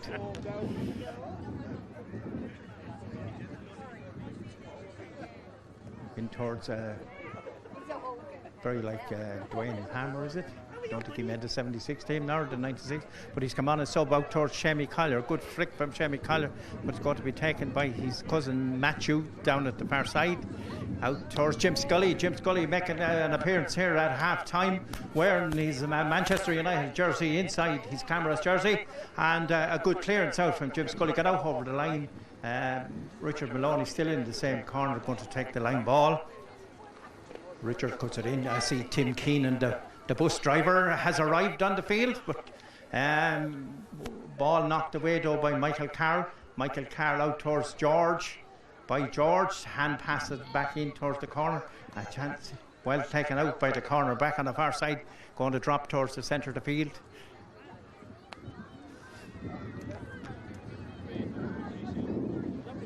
Chance for Peter Cuddy. Not as sharp as he was one time. The ball gone out over the end line wide. Winner of medal, came on to the panel in '76 and also played in the '96 final. Joe Dooley blows his whistle 5 minutes into the second half, in towards Garrod de Bourke and Joe Dorn, two outstanding players in different eras of the club. Lovely hand pass in towards Fint Lawler. Fint Lawler in towards Malvin. Still Malvin Maloney. Hand pass in towards Tim Keenan. Still standing, but just about as Michael Carr clears a long ball down towards Shemmy Collier. Shemmy Collier and Mark Conroy, but in there too is Tommy Delaney. Tommy Delaney in towards Matty Collier. Tackled by Mark Conroy. Ollie Dowling, good ball. Played with Laois in the National League League in 1996. Out towards Matty Collier. Camross beaten Clonad in the opening round of the championship, and a lovely point in there from Matty Collier. Clonad in the opening round, then drew with Earl, beat Rathdowney in the quarter final, and in the semi-final beat Portlaoise 12 points to 9 in the thriller, and of course beat Castletown, the champions, in the county final. Barry Keenan down along the wing, down towards the father. The father takes a shot, a dipping shot in towards Tim Lowry, but Nuge is up. Well, Nuge is on a hat-trick. I don't see the green flag gone up yet. Maybe he was in the square, I don't know. Lovely ball out towards Joe Doran. Joe Doran down towards Martin Cuddy. Going in towards another Cuddy, Damien Cuddy, a lovely sweep and move up along the far side. His son was playing in the under-12 league final down in Kilkenny today, where they beat Abbey Leaks in the final. Lovely ball from Barry Keenan. Camross on the attack again in towards Nara. Oh, a great goal by Nara, now the trainer of the St. Fintan's Colt team, who have qualified for the Senior A hurling semi-final. Out towards Joe Dorn. and Joe Dorn about to be tackled by Tig Dorn. Lovely ball out towards Garud de Burke, the centre half, back in towards Martin Cuddy. Still Martin Cuddy, Tim Keenan, Richard Maloney. He's gone off. I don't know if he's been sent off, but I think he's actually gone off. A chance here for a score. Oh, what a score. Nuge is appealing that decision by Seamus Kilmartin, but I think without Hawkeye it was slightly to the left of the post and wide. Fran Dowling, and the ball drops to Eric Abraham, his first touch. Hassan lost it, even though he went to Boris Nasri. And a good ball cleared in by Ollie Dowling. Ollie Dowling sends a great ball in towards the corner, in towards Nara. Nara goes to the ground, tackled, and did he dive or was it a free in? Dwayne Palmer seemed to think that was a dive, but Joe Dooley has awarded a free in, and it looks like Fintlawler might be stepping up to take this one.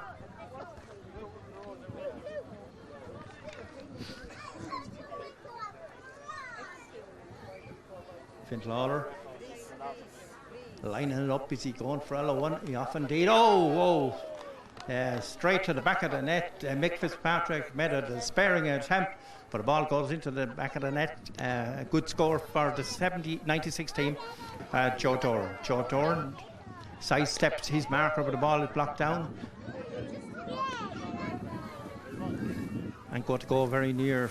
Fran Dowling goes to Matthew Collier instead. Matthew Collier blocked down by Packy Cuddy. Out towards Martin Cuddy, and in there too is Tommy Delaney. There too is Mark Conroy.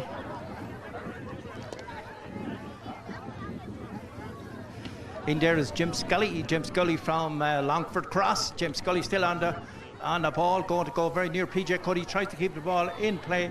Seamus Kilmartin indicates the ball has gone out over the end line. He's certainly not PJ's day, as Tim Lowry prepares to puck out in the Camross goal. Martin Cuddy wins the puck out, sends the ball back in towards the goal mouth, in towards Nuge. He's on a hat trick. Could he make it 4? A chance for Shamie Collier, and I think Shamie Collier, ball to stand, or was it PJ Cuddy gets his goal, and ball pucked out by Tim Lowry on the far side out towards Matty Collier. Matty Collier, of course, the 96 winning captain, won an under-21 medal in 1977 along with Joe Dorn. A chance here for Nara. Good ball across the 96. A lovely ball in straight to the back of the net. And the 96 team still slightly ahead. Out towards Nara, going very near the sideline, out towards Fintlawler, takes a look at the goal. The umpire waves his hand and indicates another good point for Fintlawler. Could still be hurling.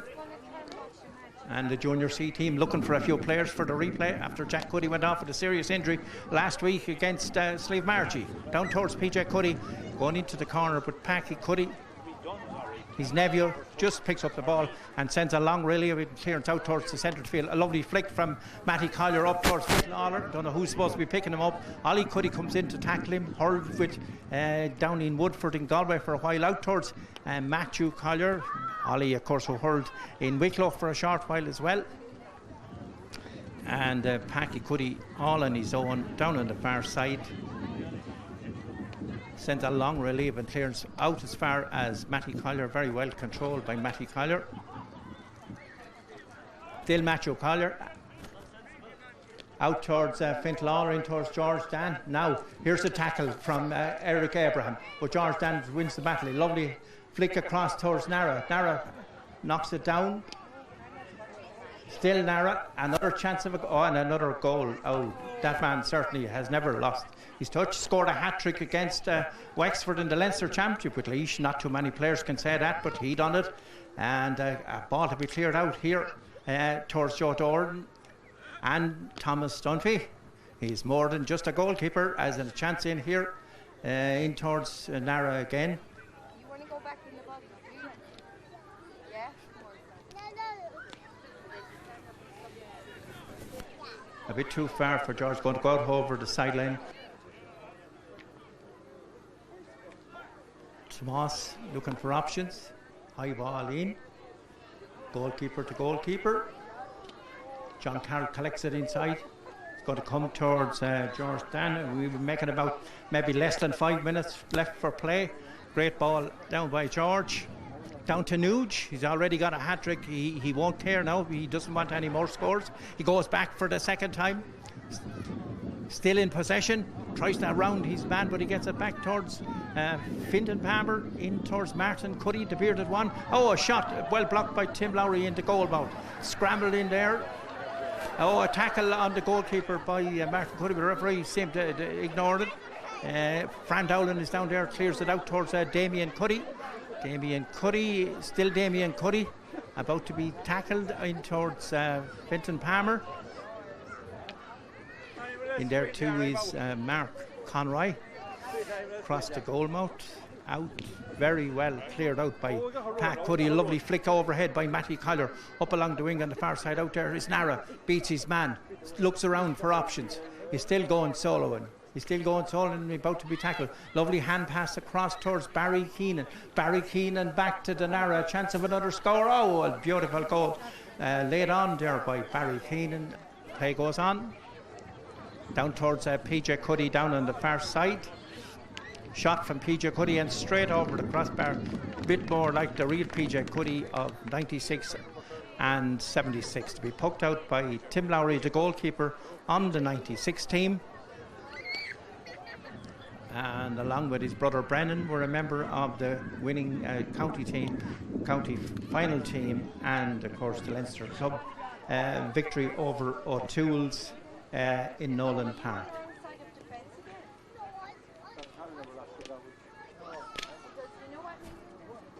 Lovely ball down towards Martin Cuddy and Tommy Delaney. In towards Frank Keenan. Will he settle for a point down over the head of Nuge? And in there is the goalkeeper Tim Lowry. Collects the ball, sends a good long relieving here up towards Fint Lawler, down towards Michael Fitzpatrick. And tackled by George Dan. Michael Carroll's going to come out to cut off the danger. Good work by Michael Carroll with the unmistakable red helmet, wearing number 21 jersey on his back. He's looking for options out the field. He's trying to pick out Mark Conroy. He's going to go towards PJ Cuddy again. Did he pick it off the ground? He never lost, putting the hand down to the ground, but deflected out for a 65 as indicated by Seamus Kilmartin. And a chance here for maybe a score from Garrod de Bourke.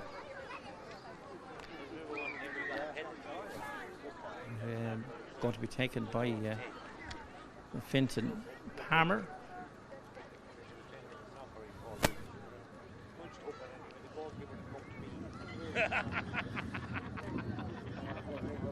Joe Fitzpatrick was one of the big free takers and 65 takers during the 76 campaign to beat Clonaslee in a very boisterous league final in that November, and Camross won by 9 or 10 points. They were beaten that same year in the Rathdowney tournament by Clonad final.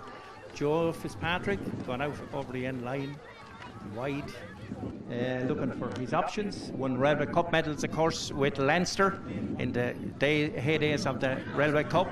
Lovely ball out towards Mark Conroy, in towards PJ Cuddy, another Railway Cup player.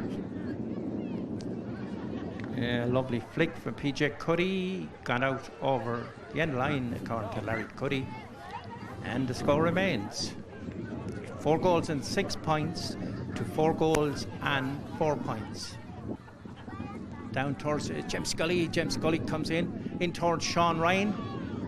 His brother Christy used to play in the goal. In towards Martin Cuddy. Still Martin Cuddy being tackled by Tommy Delaney. Referee has blown his whistle for a foul there by Tommy Delaney, and it looks like Fintan Palmer, who's going to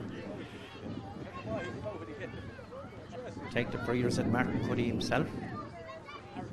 Bends, lips, and good ball in towards Paddy Cuddy.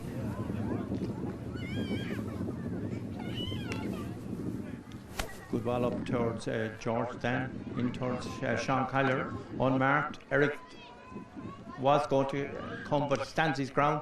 Sean Collier sends the ball out over the end line and wide. 4-6 to 4-4 as John Carroll pokes out. Fintan Lawler, lovely pull along the ground in towards Fintan Palmer. A lovely flick on by Fintan Palmer. And in towards Frank Keenan, winner of a Railway Cup medal in 77. Oh, what a goal by PJ Cuddy. In towards Martin Cuddy. Of course, Camross defeated Crokes Kilmacud in the first round of the Leinster Championship in 76 in O'Moore Park. And in Rathdowney, just a couple of weeks before Christmas, they defeated St. Rynagh's. PJ Cuddy, he taken pity on the goalkeeper, fixed the ball into the net. And another goal for the 96ers. And the Leinster final, of course, played against James Stephens in February of 1977, when the great Chunky O'Brien had a chance to equalise in injury time, and somehow or another the hurler of the year of 1975 saw his chance to equalise go wide after Ger Cuddy had scored one of the finest goals, and substitute Tim Keenan getting another one of the goals, and the other one coming from Frank Keenan, as Camross won 3-9 to 1-14. The greatest day probably in the club's history. They went to Ballycran for the All-Ireland semi-final and beat the Down champions comfortably 3-14 to 1-9, but lost out to the famous Glen Rovers with players like the great Dennis Collin in the ranks, and they won by 6 points. Fintan Lawler in towards Damien Culleton, goes out over the end line and goes wide. Joe Dooley seems to be blowing the full-time whistle. A big round of applause for the 76 team and the 96 team for an absolutely thrilling encounter. Okay, be quiet there just for a second. We'll kick off this great day for the club. First of all, I want to welcome everyone here on a very, very great day for this club. I think it's a massive, massive turnout for the parish, and it has to bode well for the future of the club, seeing young and old here today. So I think everyone deserves a round of applause there straight away. Okay?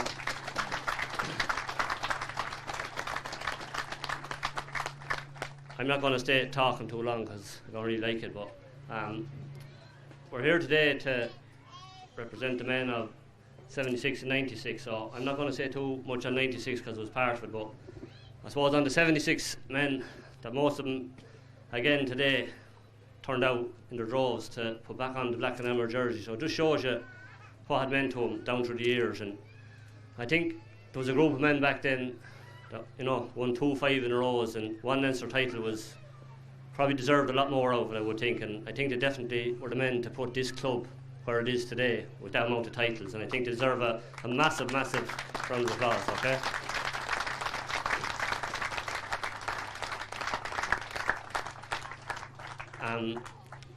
On today's effort as a committee, we probably won't get it fully right, but we tried, and that's all we can do, and that's all anyone can do. So anyone that had hand actor part in today, I'd like to thank them very, very much. And there was a good lot of effort put into it, and an effort that was deserved for the occasion. So I think anyone that done anything for today to make it possible, I want to thank you very, very much. Okay, give a round of applause there for anyone done that.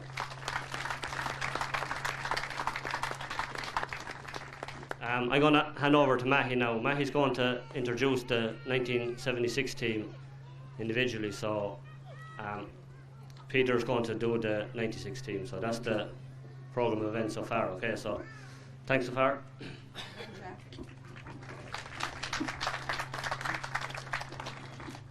Thank you, Jack. Mr. Chairman, Reverend Father, ladies and gentlemen, invited guests. They say you should never meet your heroes, but I beg to differ. I have met my heroes, played with them, and now I am humbled and honoured to have this opportunity to introduce them here this evening on this great occasion for Camross GAA Club, when we honour the men who brought our first ever Leinster club title to us and went all the way to an All-Ireland club final against Glen Rovers. These were the men who paved the way for us to come in years afterwards. Just a little story to begin. On July the 29th, 1977, Sean Cuddy over here drove up Tory Yard in his old Peugeot SCI 119, and he asked me would I bring my gear with me and go to play with the seniors in a tournament match over in Durrow. You must remember now, this is only a couple of months after the All-Ireland final, and I was only 15 years of age. And I got to walk into that dressing room, tug out, and play in a tournament match against Galway. The full back line was Jackie Dooley, Tim Cuddy, Lord of Mercy on the two of them, and Richard Maloney. And needless to say, I had very little to do. I think they allowed me to puck out one or two balls, but that was about it. We won easily, and Fint Lawler and Jimmy Lyons, they allowed me to stay on the panel for the rest of the tournament, and I have the trophy to prove it. I was lucky enough to be a member of the 1996 team, which brought the second Leinster Club title to the parish. But I have no doubt that that would never have happened without the men of 76 paving the way. They gave us the ambition and they fueled our dreams. And I know for myself personally, the winning county titles in the years after were only a stepping stone to get the opportunity to try and win another Leinster Club title. We lost in 1980 to Crumlin, in 86 to Rathnewer, in 1990 to Glenmore, but eventually we kept knocking at the door and the second title came in 1996. I hope that today, that this revigorating of our great tradition will encourage the present generation and the young juveniles we had out on the pitch, that they can emulate the feats, particularly of the 96 team. And I don't want to put the hex in the present day team in any way, but they're tipping along nicely. And I hope, sooner rather than later, that we will be in another Leinster Club final, we'll win one, and maybe bring the first All-Ireland Club title back to the parish.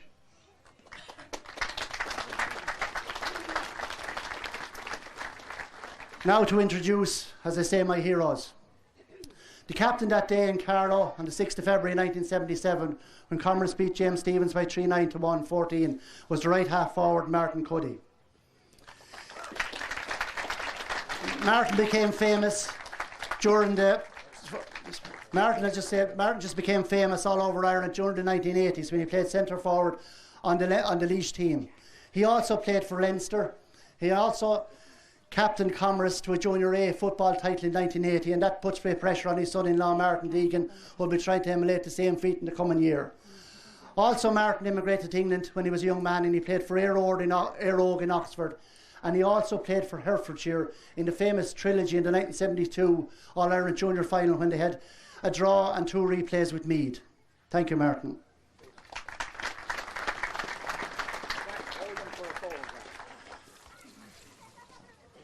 In goals on that day we had John Carroll.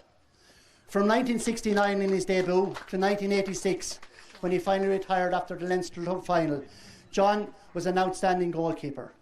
He played for Laois and Leinster and was the winner of 4 Railway Cup hurling medals, which is a record for a Laois hurler. John also captained Camross to victory in 1973, and as recently as 2 years ago he was inducted into the Hall of Fame in Laois. Well done, John.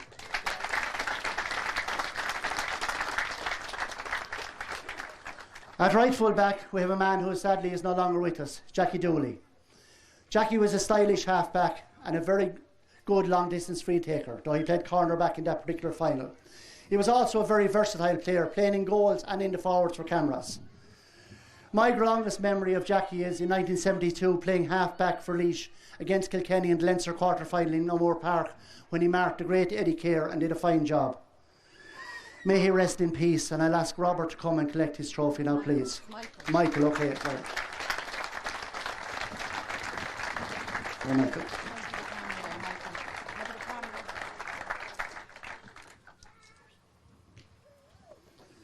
At full back and number 3 in the team was Tim Cuddy. Tim also played for Camross at Laois in full back and mostly at centre back. He has the unique distinction of captaining Camross to 3 successive Laois under hurling titles in 1965, 1966 and 1967. Tim famously drove the Laois team bus as well as playing during a number of National Hurling League matches in the 1960s. May he rest in peace.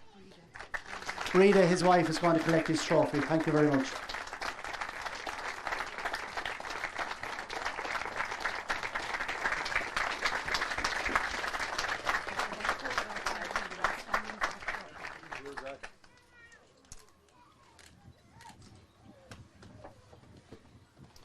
At number 4, on the day left corner back, was Richard Maloney.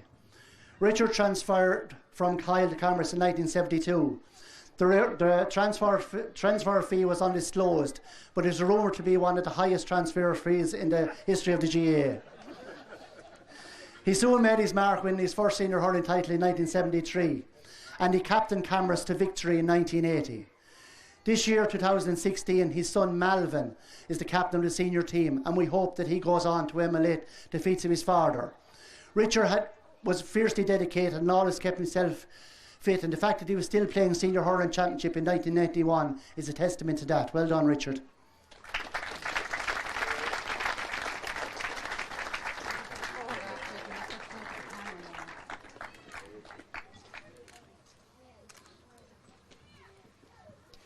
At right half back, at number 5, was Joe Dorn. Joe, along with PJ, has won the new distinction of being on both winning teams, 1976 and 1996. He first came to prominence in St Kieran's College, where he played on one of the first ever televised All-Ireland Colleges finals for St Kieran's. He captained Camross to victory in 1986, and he was also Hurler of the Year in 1986, and his son Ty carries on the fine tradition this year. Thank you, Joe.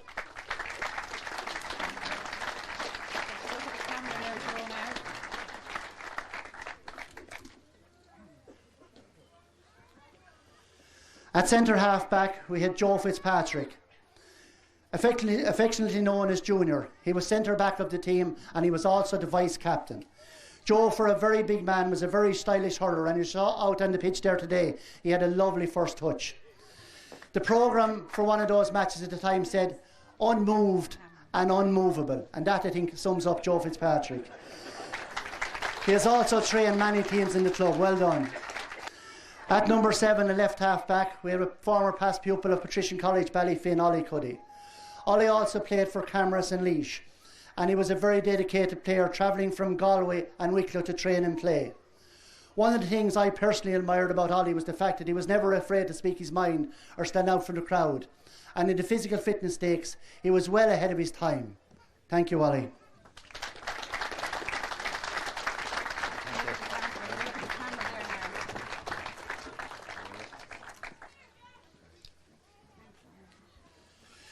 Middle of the field on that famous day was Paddy Dowling. Paddy won a Leinster minor hurling title with Laois in 1964, and he played for Camross and Laois at all levels. He was particularly outstanding during the 1976-77 season, winning the Hurler of the Year and the Leinster Express Sports Star of the Year. An unfortunate accident curtailed his career, but Paddy continued to work for the club, and I always remember he was a selector with us in the 90s, particularly in 1996, and I always looked forward to his quiet word of advice before we left the dressing room. Thank you, Paddy, and I think Francis is going to collect his trophy. Thank you.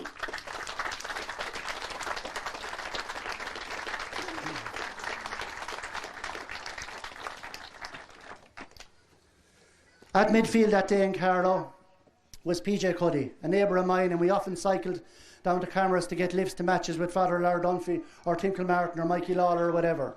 He made his debut against Kilmacud Crokes on that first round of the Leinster Club Championship, and the fact that he was still playing in the county final 24 years later in the year 2000 is a testament to his dedication and commitment to the game. PJ was also on that famous Laois team in the early 1980s at full forward and became known all over Ireland, and he also played with Leinster, winning a Railway Cup medal in 1988. He was selected as an All-Star replacement in 1983 and travelled to San Francisco with the All-Stars, the first Camross player to do so. As recently as a couple of years ago, he was selected on the best team of 15 of all time not to win an All-Ireland medal, and he was honoured at Croke Park during the 2014 All-Ireland. Well done, P.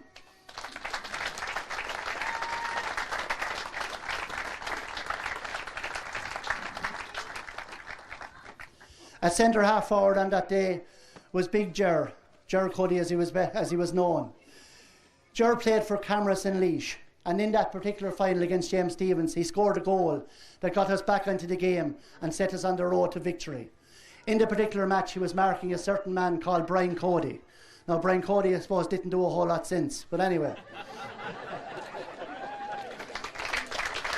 Ger was also a very, very good club man, and he served as chairman on a number of occasions. And a little known fact about Ger is that he also played a senior football match for Laois. Well done, Ger.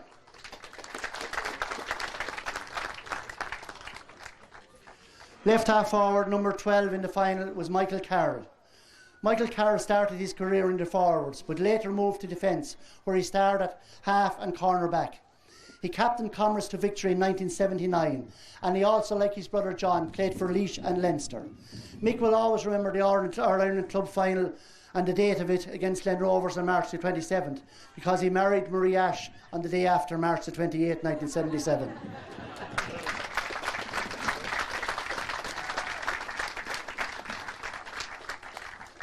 At corner forward, number 13 was Mick Cuddy, better known as Little Mick.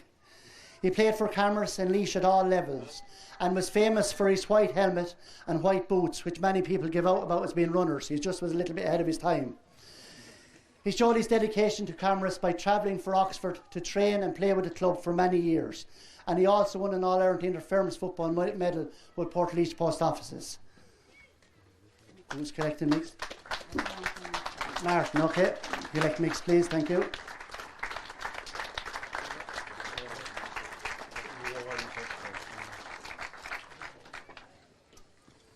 At full forward that day was Frank Keenan. At that time, Frank was considered as one of the top forwards in the whole of Ireland. He had a very, very prolific year for Camross during that particular campaign, scoring 9 points in the county final, 2-4 against Culmacud Crokes, 1-7 against St. Rynagh's, 1-4 in the Leinster final against James Stephens, 1-9 against Ballycran, and in the All-Ireland he scored 6 points against Glen Rovers. There has been many a debate in Camross and elsewhere since that All-Ireland final. What if his goal against Martin O'Doherty had been allowed in the first half? Would things have turned out a lot different? Unfortunately, we'll never know. Frank also played for Laois and Leinster for a number of years, winning a Railway Cup medal. He also provides a link between the 1976 and 1996 teams, as he was the trainer of the 1996 team. Well done, Frank.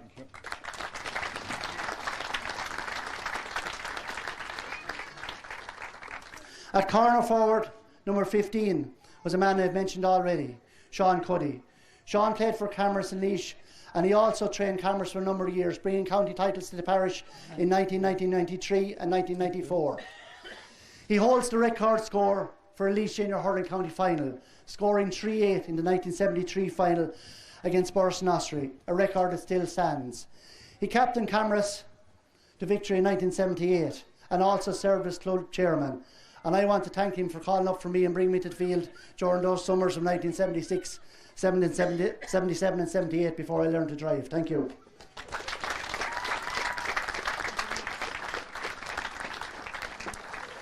Next we have a man who made his name and became famous for the goal he scored in that Leinster final against James Stephens. Tim Keenan, better known as the hurler, came on that day and scored the winning goal. He also played for Camross and Laois for a number of years, and he also served as a selector with the club with Father Sean Collier during the 80s, and we always admired his passionate speeches in the dressing room. Thank you, Tim.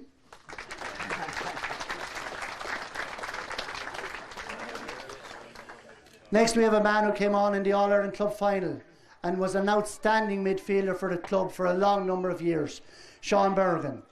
He was famous for his ground hurling, and I suppose for the younger generation that's gone out of the game, the nearest player to come anywhere near him in latter years was Adrian Fenton of Wexford. My longest memory of Sean is in a tournament final against Silver Mines in Rathdowney, where he scored 3 points from play by cutting the ball over the bar. His father Paddy was club secretary and served the club in many roles, and his sons carry on the tradition to today. Thank you, Sean.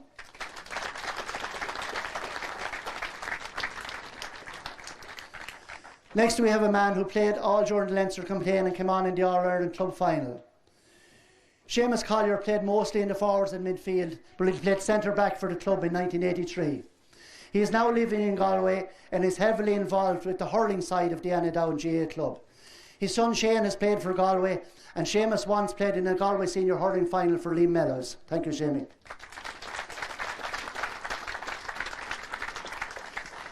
Next on the panel we have Michael Fitzpatrick, younger brother of Junior, and as you saw out there in the match today, he also had some lovely touches. He was a reliable defender who played at all levels for the club. He was full back in the 1983 intermediate team and also on the junior team of 1980. Well done, Mick.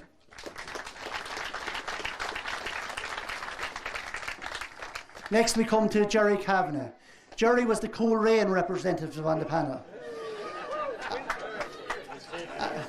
And he played at all levels for Camross, mainly in the forwards. He was the member of the 1983 intermediate team and won a junior double in 1980 with the junior football team and the junior hurling team.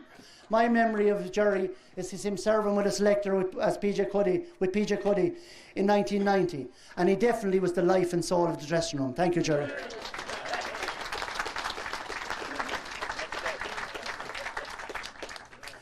Next we have Michael Dooley. Michael is a brother of the late Jackie and Joe, who refereed the match out there today. Michael played at all levels for the club, mainly in the forwards, and also a member of those junior teams in the 1980s. Thank you, Michael. Joe Dooley is representing Michael.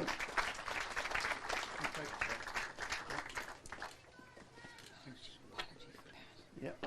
Okay, next, this man can't be here, an apology for him, but for Pat Keenan. Pat is one of the few players to hold Laois senior football and senior hurling medals.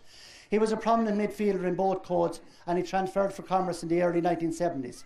He captained Camross to the intermediate title in 1983, and he has the unique record of, as far as I know, being the only player to hold the Leinster senior club football and senior hurling medal. Well done, Pat.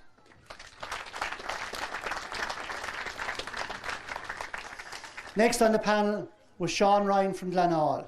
Sean was a classy forward and an excellent free taker, and I'm sure that in any other era he would have had a long and distinguished career as a senior forward for Camross. He played at all levels for Camross and transferred to Borris in Austria in the early 1980s, where he continued to hurl. He was also a junior hurling winner in 1980. Thank you, Sean.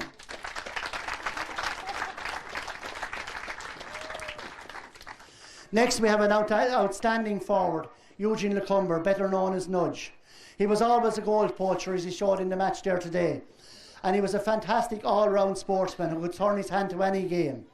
He was very good at Gaelic football, and particularly at soccer, where he had one particular year with Knockmare Rovers.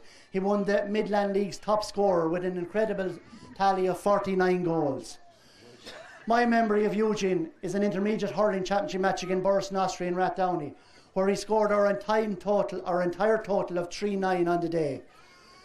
He also has trained teams in the club and has acted as a masseur even as late as this year with intermediates. He also won a junior hurling football double in 1980. Well done, Eugene.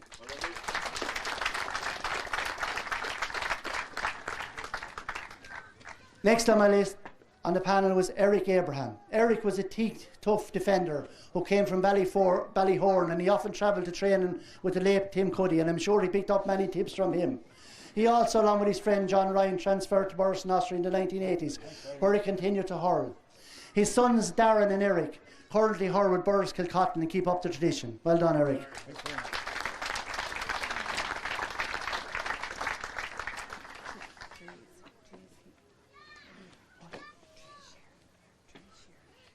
Next on my list is a man who sadly passed away all too young, Ray Sheeran. A past pupil of Patrician College Ballyfin, Ray was an imposing centre forward who also excelled at Gaelic football and rugby. He was a member of both hurling, senior hurling and junior football winning teams in the 1980s, and shortly afterwards he emigrated to San Francisco, where he is instrumental in founding and keeping going the Nafina GAA club out there.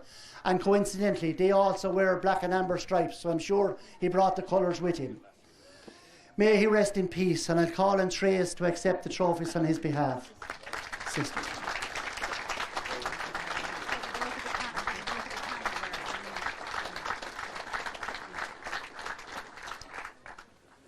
Next on the panel is Jerry Gleeson.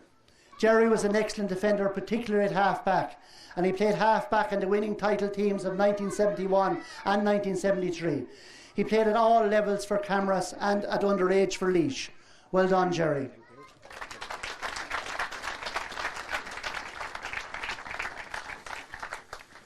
Sub-goalie on the 1976 team was a famous man in the club called Michael Lawler. He has the unique distinction of providing the link between the first ever winning team, on which he was goalie in 1959, and the 1976 team. He won a number of senior medals, mainly in the forwards, but also played as a goalkeeper. He also became county councillor for this area, served on many committees, and was chairman of Laois County Council. He was county board delegate for a number of years and also chairman of Laois Hurling Board. He gave everything to his club, the very same as his son Finn does at the moment. And my memory, I suppose, of Michael is collecting me to take me to train and play with Laois minor hurlers in a big black car, I think it was called a Zephyr. And I also remember him taking me to play in my first ever minor hurling match with Laois in Borough in 1977. And I didn't even have a goalie's hurling. He gave me his hurling and I played with that in that match. So thank you very much, Michael.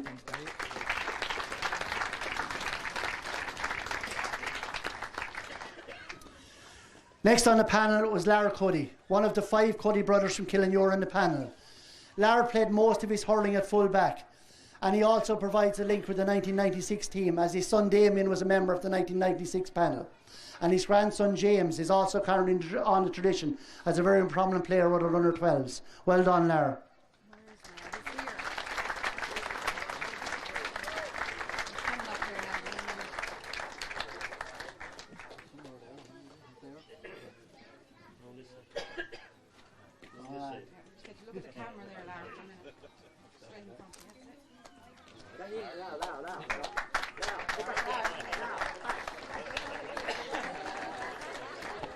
Next on the panel we have a former past pupil of St. Kieran's College, Sean Collier. Sean played mostly in defence, winning in Junior A hurling and football double in 1980 and also Intermediate Championship in 1983. Sean was famous for his long striking, and he once scored a point from a puck out in the Slieve Bloom Junior Hurling Tournament. Now there was a slight breeze that day. He almost faced a dilemma in 1996 when his club Wolf Tones, where he now lives in Shannon, won the Munster Club Senior Hurling Championship and Camross won the Leinster Senior Club Hurling Championship. They seemed destined to meet, but unfortunately St Mary's of Athenry put paid to both our hopes. Well done, Sean.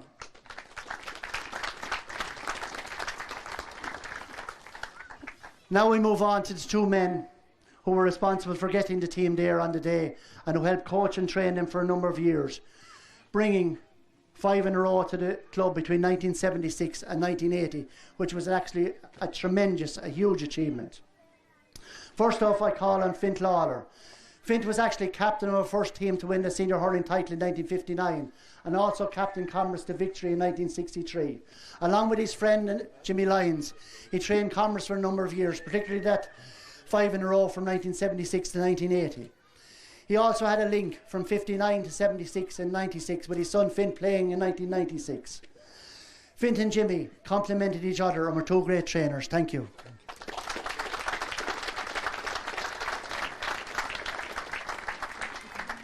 Sadly, Jimmy Lyons has also passed from us.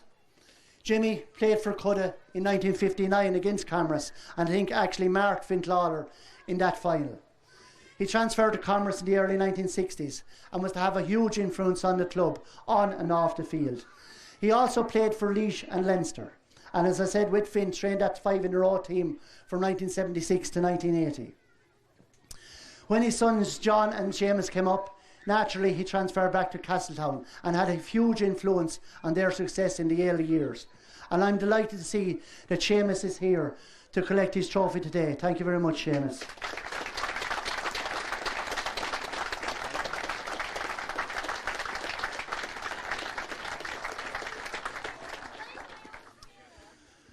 We'll now just like to call on the members of the committee who will receive their certificates of the appreciation from the 1976-77 era. And we start off with Canon Lara Dunphy. He'll be with us tonight. Michael Scully. Michael Scully of Killinure. Is Michael here? He'll be with us tonight as well, sorry. The late Frank Ash, R.I.P. Liam is here.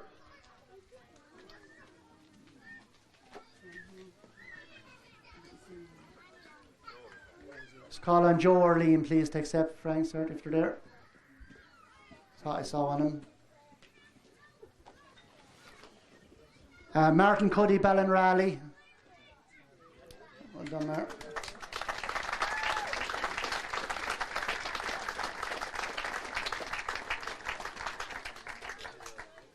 Well done.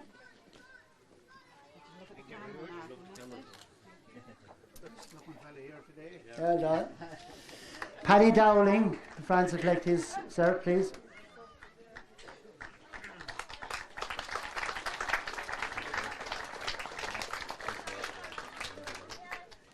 Mick Cuddy, Killinure. And Martin are collected cert.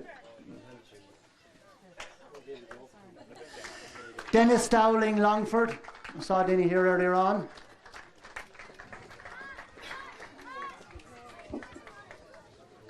Yeah.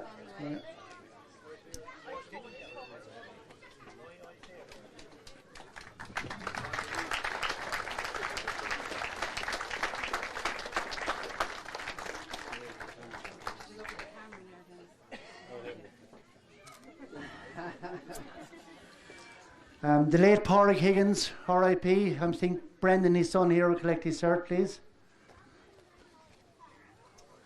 Is Brendan there? Okay. Joe Dorn.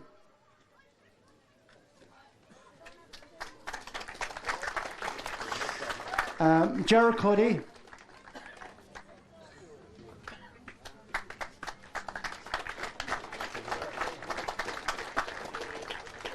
Michael Lawler.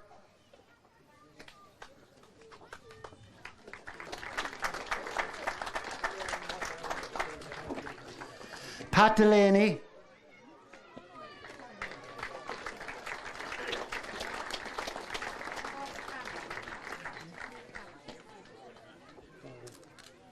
Joe Dooley, Marymount.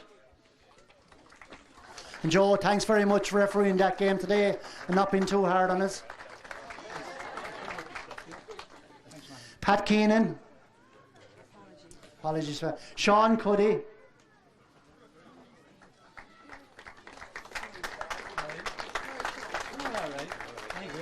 And Martin Bergen, who also sends his apologies. Okay, thank you, and I'll hand you back to our chairman, Jack Cuddy. Okay, I think Matty deserves a round of applause there for the way he introduced them famous people. We won't hold you up. We'll hand over to Peter Dooley, who is going to introduce the 1996 team. And on behalf of the chair, I would like to thank everyone that was involved that year as well. So from players to management committee. So I'd just like to thank them on behalf of myself. Okay. Okay, Peter. Thanks, Jack. I'd like to congratulate Matty for his great words. I'm in the unfortunate position of having to follow that great piece of oratory. But anyway, I'll do my best. It's a great honour to, as Matty said, he was introducing these heroes. And certainly the team of 96 were my heroes. I'll just wait till they get in here first.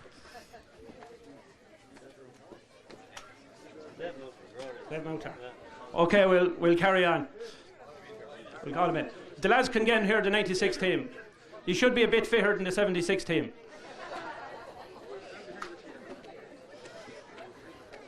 PJ and Joe don't have to move. Sorry.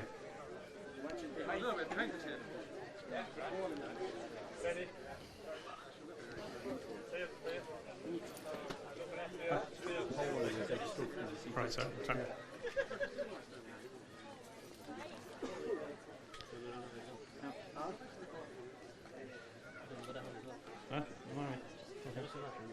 All here, lads. Yeah. As I said, lads, as Matty said, of the 76 team, this team was my heroes. They were lads I grew up with, and they kept the great tradition of Camross hurling going. And it's an honour to introduce that great team that won the Laois Senior Hurler County Final, beating Castletown that year in 1996, and going on to beat O'Toole's of Dublin on the 1st of December in Nolan Park, Kilkenny. And I suppose just a bit of nostalgia, I'm actually wearing the T-shirt that was given to all the players that day. When I should have been hurling, I was actually going around making T-shirts, and we made a presentation of these T-shirts to the panel, and this is what the boys were wearing in civilian dress when they got back to Camross after that great victory. So anyway, that's just a small bit of nostalgia. To get on to the team, in goal that day was a man who, when he was growing up, he had plenty of brothers and sisters to play hurling in the front garden with. He came from a very large but very well respected family in Camross. He had his brother Brendan on that team, was a sub on that team that day, And this man, he took over the goalkeeping reins from Patsy Carroll, who in turn had taken it over from the great John Carroll. And this man certainly never let down Camross in as number one position in the goals. He was probably his greatest critic himself. He was a man that marshalled the full back line. Nobody ever got out of step when this man was in the goals. He made a couple of vital saves in the semi-final against Rathnure to get us to the final. And a great character off the field as well. Now residing the other side of the mountain in Clonaslee, but a Camross man at heart and till the day he dies. The great Tim Lowry.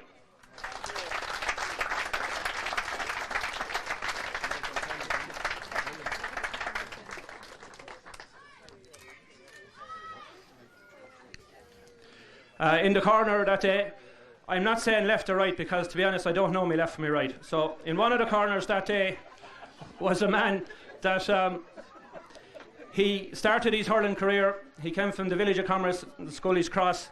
He started his hurling career with Camross, and then, for whatever reason, whether it was love or circumstances, he went to Earl. And he actually hurled against Camross in 1986, a county final in which Earl were very unfortunate to be beaten by Camross on the day, I think by a pint. But he got sense anyway and came back to Camross and starred in a couple of county finals for Camross. He was your quintessential teak tough cornerback. He was like a tin of Ronstill paint. He did what it said on the tin. He was a very sticky cornerback, and also, I suppose if he didn't play hurling, he'd be looking to play for Jose Mourinho's Man United team. Jim Scully of Longford Cross.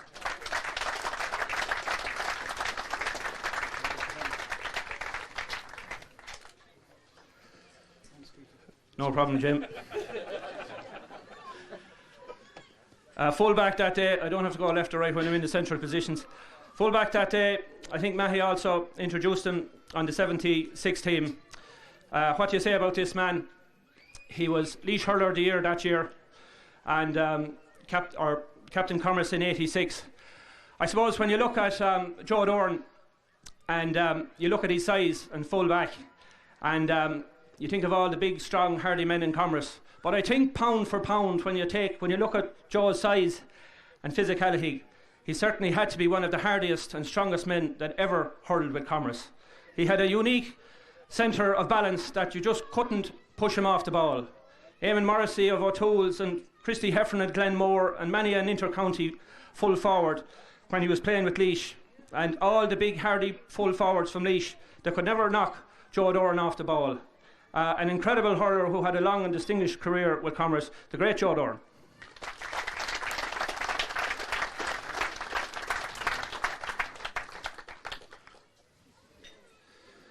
In the other corner that day, he's about 3 inches from me here now. He's the present Carhearlock of the Camross GAA Club. And as chairman of Camross GAA Club, he's put in a huge effort today. And in the last 2 years, as chairman of the club, he has done great work, and he has distinguished himself with his no-nonsense, hard work approach to the job. As a hurler, Jack had to follow in the great boots of his father Tim, who of course, as Mahi said, was the only man to captain Camross 3 times to the Bob O'Keefe Cup. Jack was a gifted hurler. He was a natural from a very young age, and he waltzed onto the senior team. He had all the hurling abilities of a half-back, full-back, corner-back, a tremendous hurler, and his longevity is something that Camross hurlers are famous for. Only a few weeks ago, 20 years later from that victory in Nolan Park, he was hurling down in Rathneska in a Junior C final and took a bad belt on the knee, and we wish Jack well in his recovery, and hopefully he will add one more medal to his career, a Junior C medal hopefully when they beat Slieve Margie in the replay. Jack Cuddy, the cornerback. Sorry, Jack and Ali, his son and daughter, are going to give him his presentation. Where's Ali?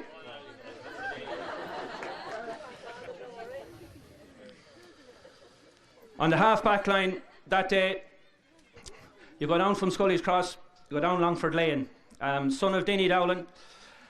His younger brother, Ollie, was midfield that day. This man was a natural half-back, tall, athletic, and had a very cool head, as all the Dowlins have. He was one of the most naturally gifted fielders of a ball of that generation of players. I think only maybe the likes of Joe Dullard could catch a ball better than Fran Dowlin of Longford Lane.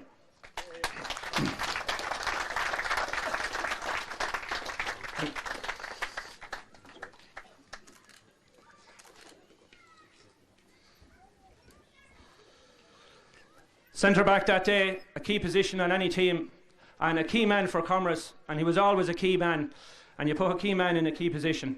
A tremendous hurler, a hurler of outstanding ability, a never say die will to win, an absolute refusal never to be beaten. One of our great backmen, was as home on the half-back line as he was centre back. Numerous man of the match awards down through the years. He captained Camross in 1994 against Clonard to win our 21st county final, and because of that we put up a monument just going into Camross village, which Jack Bootman put up a few years ago. An outstanding hurler, the one and only Tommy Delaney.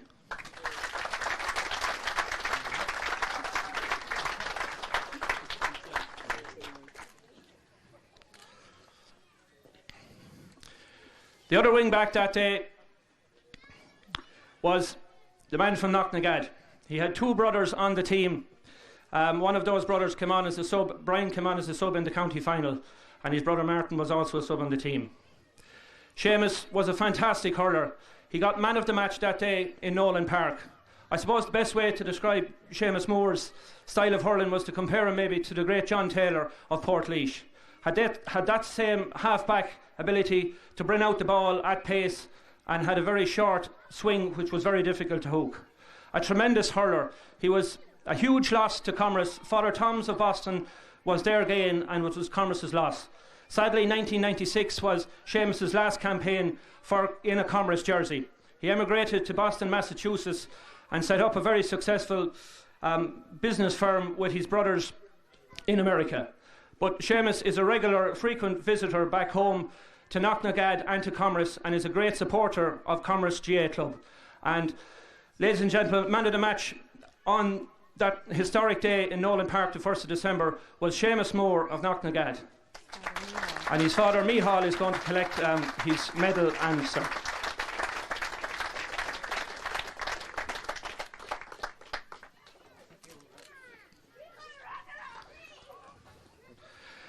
Midfield on that day was another man from Longford Lane, son of Dinny Dowlin.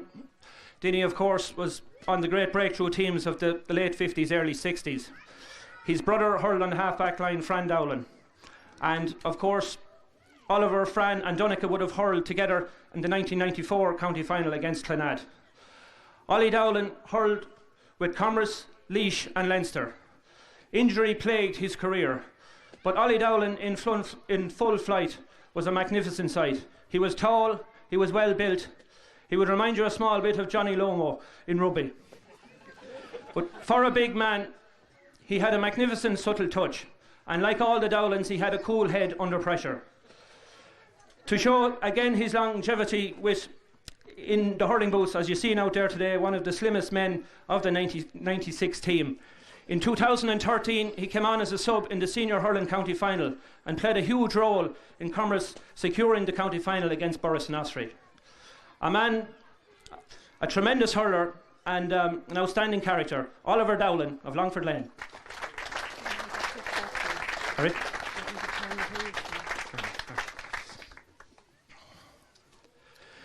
Beside Oliver, midfield that day, or Big Ollie, I should have called you Ollie.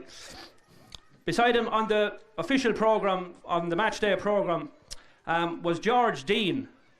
And obviously a mispronunciation, whether the printer thought he was a relation of Joe Dean of Cork or James Dean, the actor, I have no idea. Maybe his mother Gladys might inform us of it. George hurled beside his great friend Tim on that day and scored the vital and crucial goal against Rathmuir in the semi-final. George always gave 100% in the Camross jersey, and as he was in the engine of the field, in the middle of the field, he often came off the field black and blue with bruises. Such was his commitment to the cause. George's word on the field was always true, just as it is outside of the field. And one other accolade for George Dan is he was the manager of the only Camross minor A hurling team to actually win out that championship. George Dan of Capanara.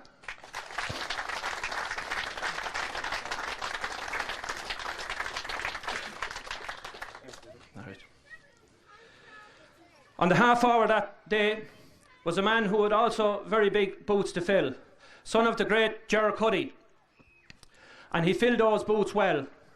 He had a very long career with Camross, always gave 100% to Camross. He was always noted for his work rate. He always looked after himself off the field. And again, as his longevity with our man here in front of us, he's the captain of the Junior C team, and he's hoping to complete a double in the replay against Slieve Margie after winning the league and collecting the cup against Ballyfin in the league up in Slieve Bloom. A tremendous hurler whose commitment never wavered, whose running ability and work rate was a feature of his game. Ray Cuddy of Cartown.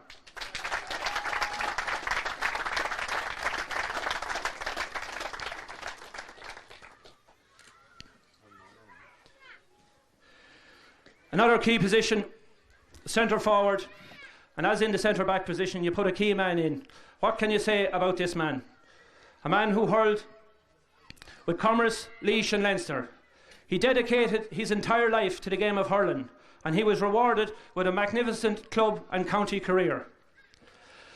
He made his senior debut, county final debut in 1988, and I remember being in the GAA hall the night before the county final, and Father Sean would be going around to the various players asking them what they thought of the match and whatever.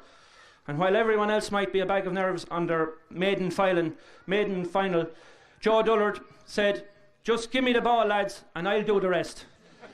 And that's exactly what Joe Dullard did. He gave an exhibition of scoring from the half-hour line. I have never met a hurler with as much self-confidence as Joe Dullard.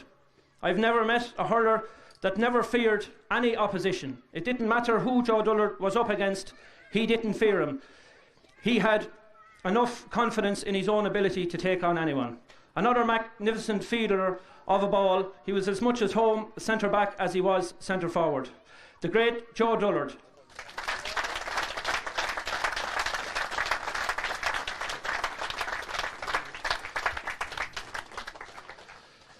And we thought we'd lost Joe a couple of months ago, but thank God he's still here. On the half-hour line that day, I'm switching them around now because, but anyway, I was talking to Benny on it, was the captain of the team that day, the man from Carray, the man who gave a magnificent speech earlier on, and you can see from the match out there today, he has kept his fitness levels up well. Matty was a very good captain on the day. He gave a fine performance in the final. He won the Irish Independent Sports Star of the Year award the week after. Matty had a long and illustrious hurling career with Camross. The only man I ever knew that wore glasses apart from Matty Collier was my own father, Paddy. But certainly Matty's eyesight, good eyesight, bad eyesight, it never hindered his hurling ability. Matty had tremendous ability to double on a ball in the air and had a great ground stroke. Sadly, something we see very little of today. He got totally stuck in every match and left everything on the field. Matty also is a renowned coach and has coached both Camross and Laois and has done great work in both schools in the parish. And also, down the years, has been a very committed committee member. Matty Collier, our captain on the day.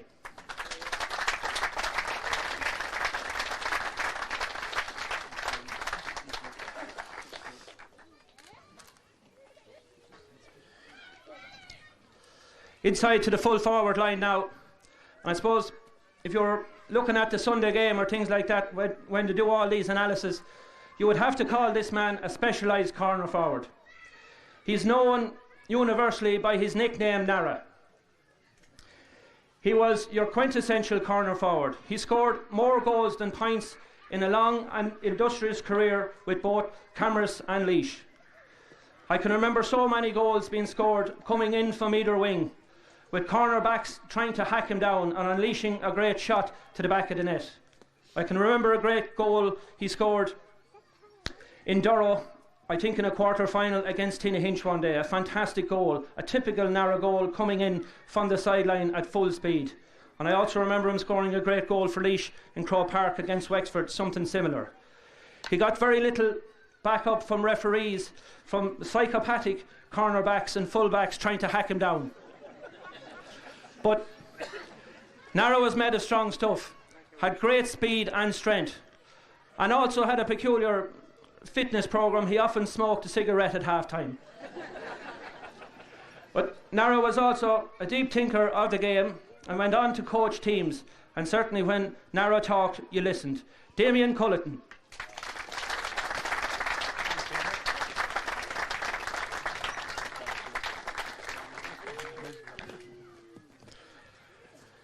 In the full forward line that day, I switched him around. I know Matty was put down for full forward, but because this man hurled on the full forward line for both club and county for so many years. What can anyone say about this man? When the words hurling is associated with Laois or Camross, there certainly is many Camross men mentioned, but this is definitely one man that will be mentioned. A man that served his club and county so well. He took so much responsibility on board in the full forward spot for both club and county. When a goal was wanted, PJ Cuddy took it upon himself to score that goal. And like Damien Culleton, often got very little protection from full backs in his pursuit of goal. But PJ Cuddy was a true sportsman and certainly got more belts than he gave. PJ Cuddy, there is two Camross players on the Laois team of the Millennium. One of them is PJ Cuddy.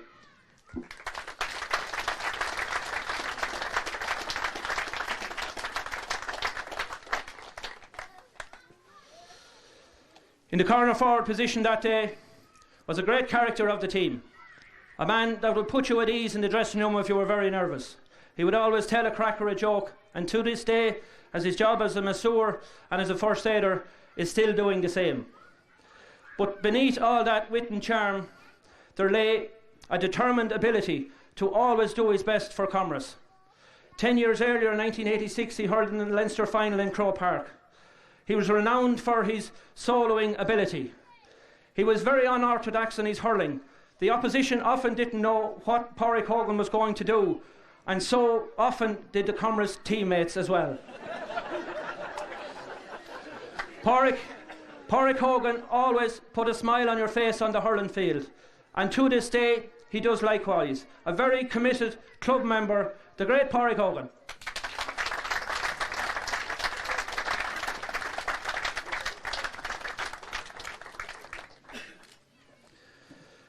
We go on now, lads, to the panel.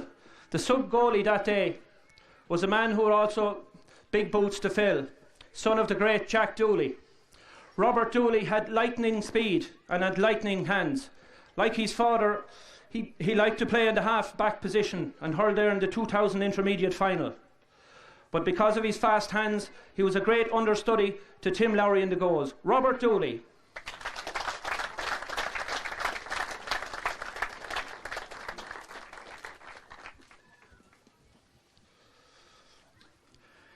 And on to another man now who came on as a replacement sub in that Leinster final. A man whose father was the trainer of the team. Barry Keenan came from a long line of distinguished hurlers and camogie players. Barry had a very unique style of hurling. He had an all-action way of hurling. A naturally gifted hurler, a great forward, a great free taker. Also a great character off the field. Barry is now resident in Sligo, but comes home every second weekend to visit his family up in Cartown. And I'm sure he will be home for the county semi-final against Rathdowney to shout on his brothers Damien and Zane. Barry Keenan.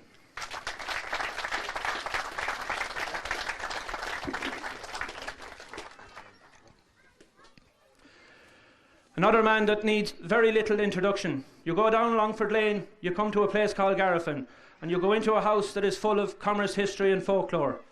This man's father captained Camross to their very first senior title in '59 and repeated the fact in '63 and '63, sorry. Finch went on to replicate this in 1993 and became the first father and son combination to win the Bog O'Keefe Cup. Finch Lawler was an outstanding hurler, was one of the classiest forwards Camross have ever produced. Tremendous stick work, tremendous free taker, a tremendous strike of the ball in the hurl or off the ground. I suppose the best compliment you could give Finch Lawler is that he never scored an ordinary score. There was always a touch of class about it. Finch Lawler of Garifin.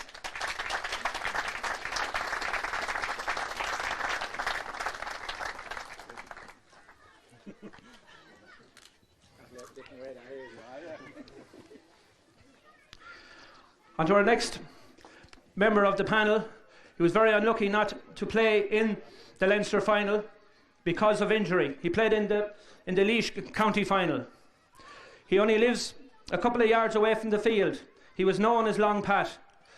He wasn't known as Long Pat for nothing. A tremendously sticky cornerback who, the minute if you were a forward you thought it got away from Pat, a long arm or a long knee would come out and stop you in your tracks. A tremendous hurler, and went on to become chairman of Camross GAA Club. Pat Collier, there in this era. I think Niall Cuddy is representing Pat.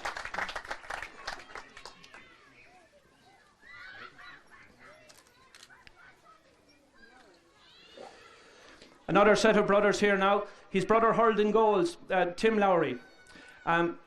Brendan Lowry was an outstanding backman. He won Junior Hurler Player of the Year in 2008. Brendan was a very classy wing back who took no prisoners. He also had a very good coaching career and trained the Camross Camogie team in recent years to victory. Brendan Lowry of Capanara.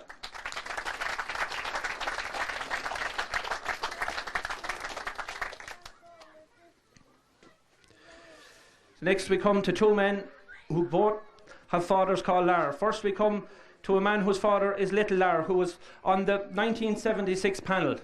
Damien Cuddy was an outstanding juvenile hurler.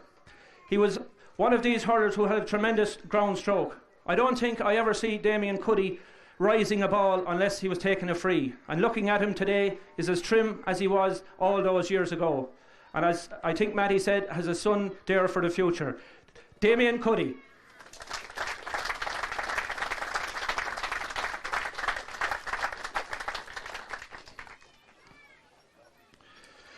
Now we come to the other man whose father is Lar, Big Lar. We've had many great full-backs in the club. We've had Tim Cuddy. We've had Joe Dorn. But this man certainly was as good as any of them. He was an outstanding hurler. He had an outstanding presence on the full-back line. He had power, he had strength, but he also had great touch. And he had the unique ability of making everyone else look good around him, because Packy would do all the hard work and would clear the ball, and then would pass to the centre back or half back, who would clear the ball 100 yards and make them look good. Packy had a great career with Camross and Laois, a tremendous hurler, a man of very few words, but in the dressing rooms in O'Moore Park, under the stand on county final day, Packy Cuddy was a great speaker, and also a great club man, a great committee man, and again a couple of great sons for the future. Packy Cuddy.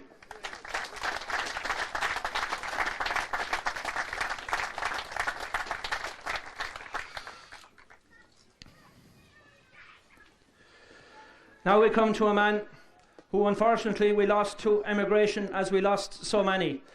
Seamus Higgins. Seamus Higgins was a very young lad in 1996, but 11 years later in 2007 he came into his own and had an outstanding county final against Portlaoise. Seamie was a great character and was a great motivator of players, and his loss to Camross was Father Tom's gain. Seamie Higgins, and his brother Sean is collecting his trophy.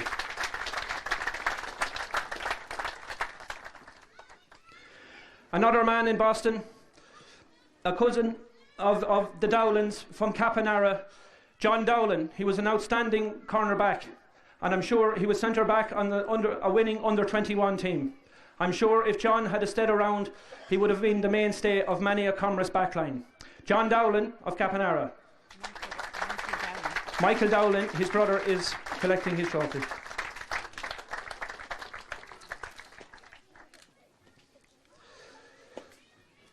Next we come to another man. As far as I know, his current residency is Darwin in Australia.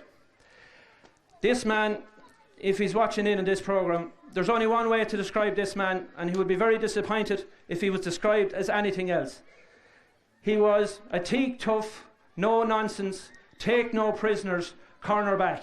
It is the only way Martin Moore would like to be described, and Martin, I am describing you as that. Martin Moore. His father Micheál is going to accept his trophy.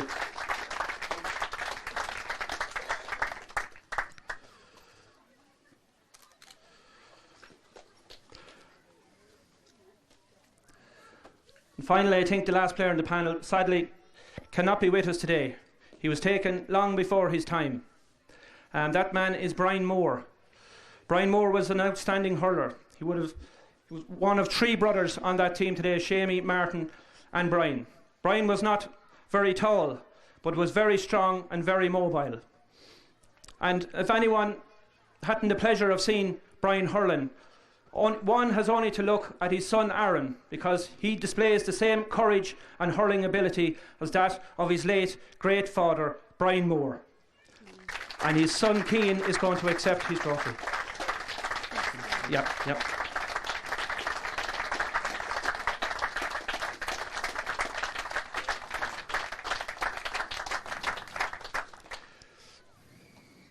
We've one man left, and I think he probably thought I was leaving him out, but I don't leave out my neighbours. The man from Garrenbowen. This man, Finn Scully, another great hurler, a great full forward, a great forward. He hurled beside Tommy Delaney, Joe Dullard, Allo Delaney on the great Laois team that won the Leinster under-21 final in 1983.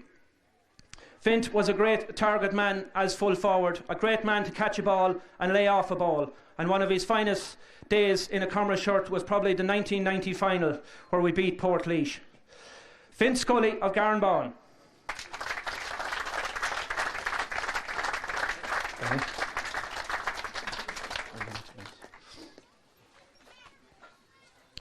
We go on then to the selectors on that great team.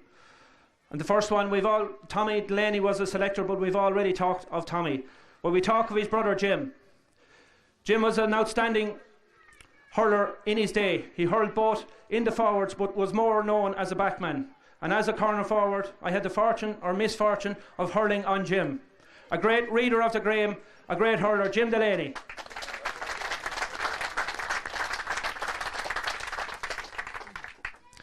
Paddy Dowling was also a selector on that team. Mahi has said some very great things about Paddy Dowling, and I echo those views. I happen to be living now where Paddy used to live, and it's a great privilege to live in that shop where Paddy hurled in his heyday. It came from there. Paddy Dowling, I think Fran Dowling will collect his trophy.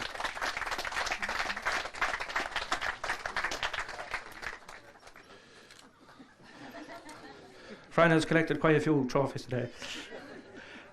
Next up is Big Sean. What can you say about Big Sean? His hurling career has been well noted by Matty Collier. Sean was certainly a unique character and still is a unique character. The rule book and the textbook certainly went out in Sean Cuddy's style of management.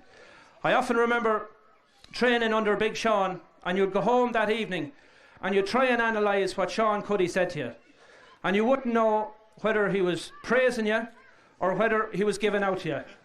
He left you in a riddle nearly every day. He had a most unique style of coaching and management.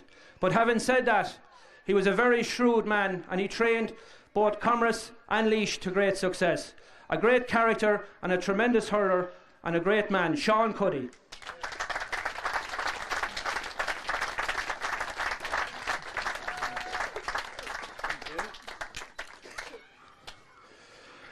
And last but not least, we come to the manager of that team, Frank Keenan. I think of Julius Caesar when you think of Frank Keenan. I came, I saw, I conquered. And that seemed to epitomise Frank Keenan's life, because he won everything on the field of play and he won everything on the field of management.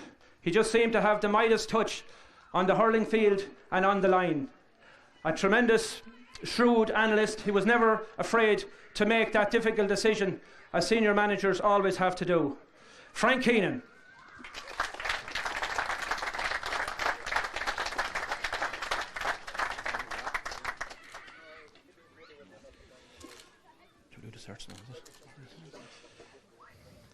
All right, Frank. Now we'll just name out the committee. There's quite a few members of the committee here. There seems to be a bigger committee in 96 than there was in 76. Okay. Michael Lawler. Michael here. Yeah.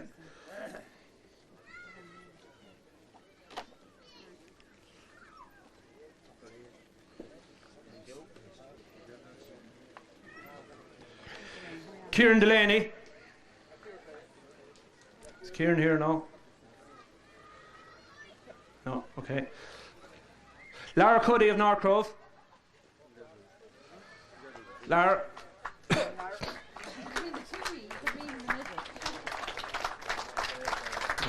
Mick Dowling.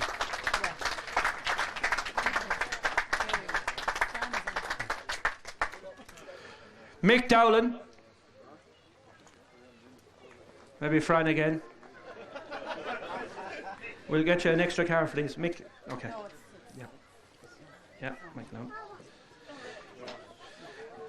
Jacob Fairbrother. We have an apology from Jacob. John Ryan. We have an apology from John. Thomas Ryan, our photographer, and great committee and club man.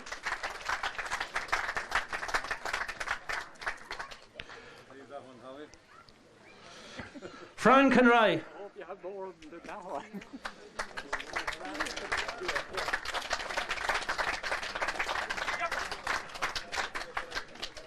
No singing now, Frank.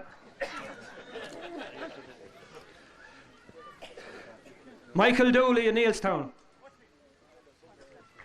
I'll take that. I thought I heard him there. No, he's not there. Vinnie Palmer.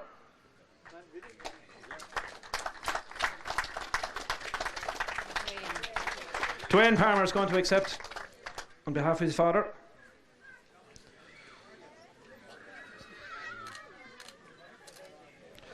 Lara Ryan. I think Lara's here today. Lara.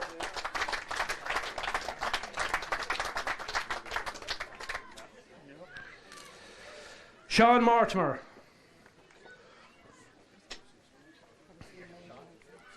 Okay. Frank Keenan's going to take that and have a Sean.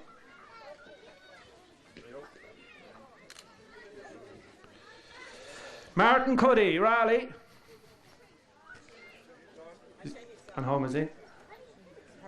Okay. Tim Dorn.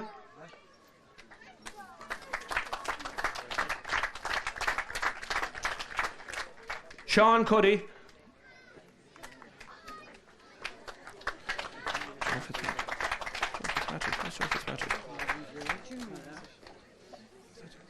Is that Junior? Junior Fitzpatrick. Junior gone. Okay, we'll get him again. Damien Cuddy.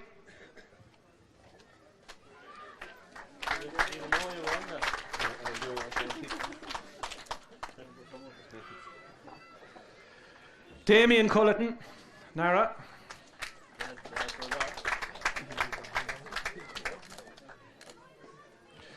George Dan.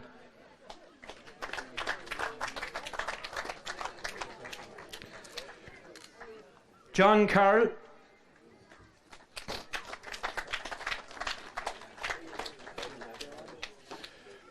Paddy Dowland sends his apology.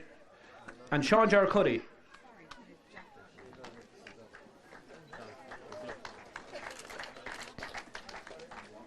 That's it. Okay, that's it.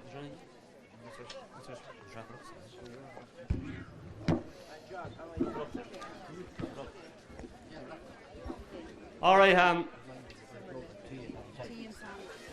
yeah. Just before we go there, there's mass 8 o'clock for the club, and there's tea and sandwiches inside there before you go. Anybody, if you want them, and the meal then is in the hall after, and probably across the road in after for social night, okay? So, look, on behalf of the club, again, I want to thank everyone, and I suppose the men that was here today from 76 and 96, I suppose to the younger hurlers, they done their talking on the field of play. We're up here to do a bit talking about them now, but when the time was that they had to hurl, they done it on the field of play, and I think that's where our hurlers from now on, that's where you want to be doing your stuff, is on the field of play. That's what Camross is about. That's what we're always about. Such a turnout here today. This club is in good hands, I think, for a long time to come with young and old. So again, thank everyone very much, and safe home to you, and enjoy the rest of the day, okay?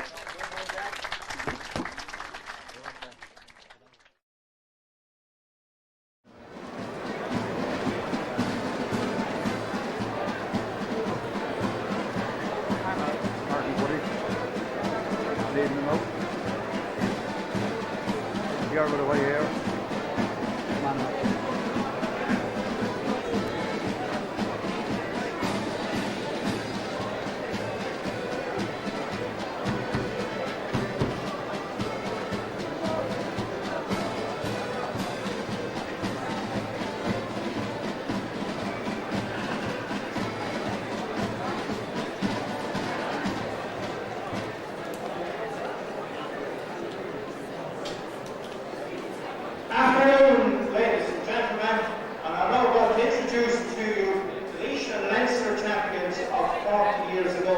And we're going to start with the captain, Martin Cuddy, from the famous camp from Killinure. Martin Cuddy's the first senior final in 1971. The year before that, he had captained Herefordshire in an All-Ireland junior final. Ladies and gentlemen, one of the most powerful and popular hurlers ever to wear the black and amber, colour blue and white, and he played in 2 Railway Cup. Martin Cuddy.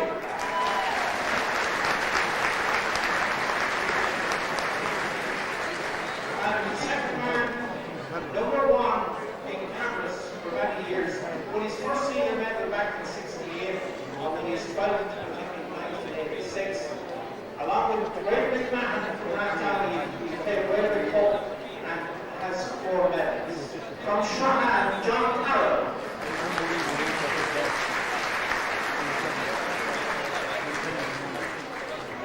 Sadly, number 2 in the backs for many years, passed away 2 short years ago. Great Jackie Judy, who 50 years ago played an outstanding part in the county final, his first county final. That was against Rathdowney. Representing Jack Gillay, who has the unique distinction of representing Laois in both minor under 21, intermediate and senior. Rare achievement is represented today by his daughter, Anna.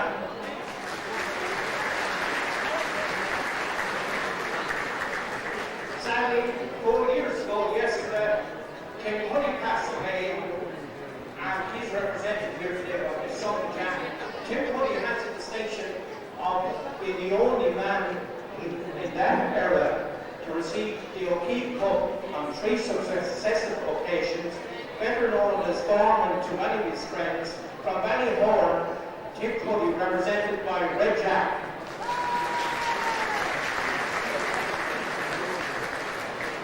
Next, the man who crossed the border up from Ballyhorn back in 1971, and in his first year he helped Camross win the Junior Hurling Championship. He captained them in 1979. He was outstanding over many years. From the park in Ballyhorn, Richard Maloney.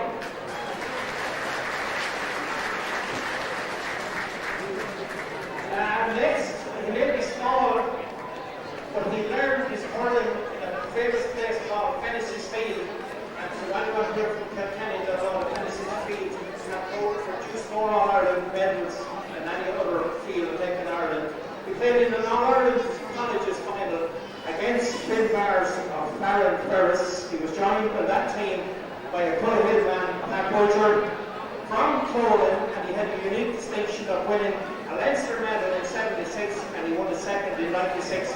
From Clolan, Joe Doyle.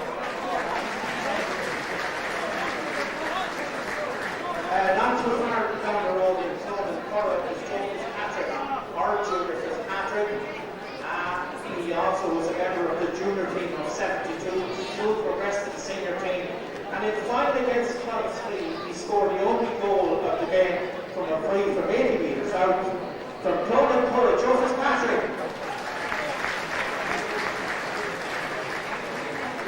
Another man drop you out of putting camp from Killinure is Ollie.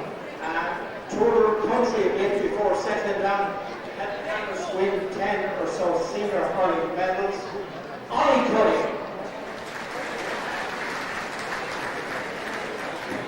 And next, another man who needs no introduction, he's playing in Gravel Cups, also has the same distinction as George Orr. PJ only joined the senior panel in '76, won his first Leinster in early '77, played in the All-Ireland Club final, and then in 1996 added his second Laois medal and Leinster medal. PJ Cuddy.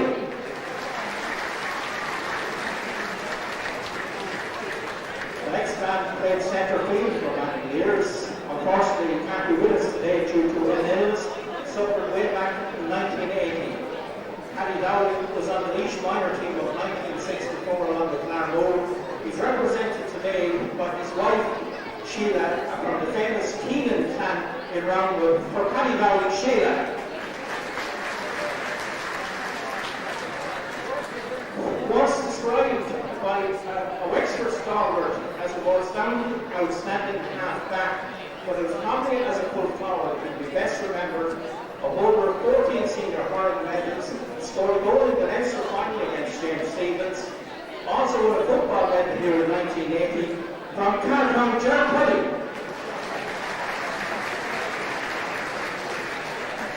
And the second member of the Carroll clan from Strahan, Michael, was a corner back. He played in goal in the junior final in '72. He captained Camross in the Ireland final of 1977. Played with Laois, an outstanding defender, Michael Carroll. Next we come to another Cuddy from Killinure, the man with the white boots who made the journey from England for many years to wear the black and amber, an outstanding hurler with Laois, played in the All-Ireland Senior B final in 1977, Michael Cuddy. Next is a man who will need no introduction because he has the distinction of playing in the '76 county final. He scored 9 points against Leinster that day. And 20 years later, with 12 senior medals in his back pocket, he trained the team. He also captained Laois in that senior B. He has a bit of a connection here with Slieve, knowing that he trained them to their last title. Frank Keenan from Roundwood. And the next man, unable to be in attendance today, an outstanding hurler here in several county finals, holds the distinction of scoring 3 goals and 8 points here against Boris and Ossory in 1973, was the great Sean Cuddy of Buckdup, and he's represented by his son Alan here today. Next we have another member of the 72 junior team, soon made it onto the senior team for 74, was an outstanding midfielder. That's something he learned from his late father, Paddy. From the village in Camross, Sean Morgan. And I'm very pleased to say the next man here today because all week he's been in hospital. His greatest claim to fame was that he trained Steve Rowe with the first junior title back in 1983.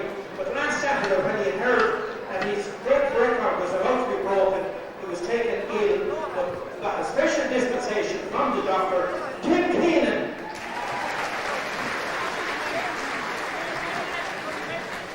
And next we have a man who made his Camross senior debut in the Leinster Club Championship of 1976 against Liverpool here at this pitch. From Rusty Green, and always a very talented hurler, a bit wayward in the shooting, Seamus Collier. And another brother of a previous recipient here is Michael Fitzpatrick from Clonard, played a big part in the senior championship before the county final, but he didn't make it in the senior. He was an outstanding intermediate hurler for many years. Mick Fitzpatrick. Next is Jerry Kavanagh, and Jerry can't be here today, but he's represented by his son Paul from Windsor. Jerry also in the 72 junior team. From Windsor, Paul Campbell represented his father Jerry. And a man with a great Camross name next, one of the most gifted forwards, and went on to enjoy a good career in soccer as well. Based in North Asia, an outstanding Camross man over many years, Eugene Lacomber. And next is a man who played with the senior hurling championship up to the 76 county final. We sent him over to First Notary, and the thoughts of much of him over there, they named the house mistake over there after him. Sean Ryan from Glenelg.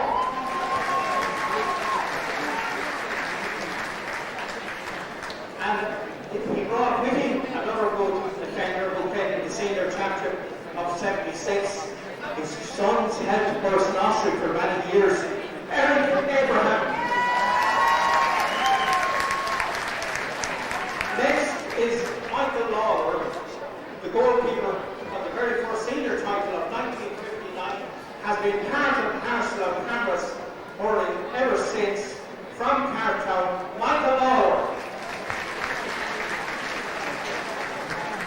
And the look man can't be present here today is Chevy Colliers' brother Sean, who is represented by Pat Collier, Ross and Greenan. Sean, an outstanding intermediate centre field player for many years, represented Sean from Ross and Greenan is Pat Collier. Next we have another goodie from Killenmuir, but the quota for playing senior at the time was only 3 per family. So this man missed out, suffered an injury that cut short a great career, was an outstanding cornerback for many years from Roundwood, Barracuda. The next is, this man passed away sadly a couple of years in America.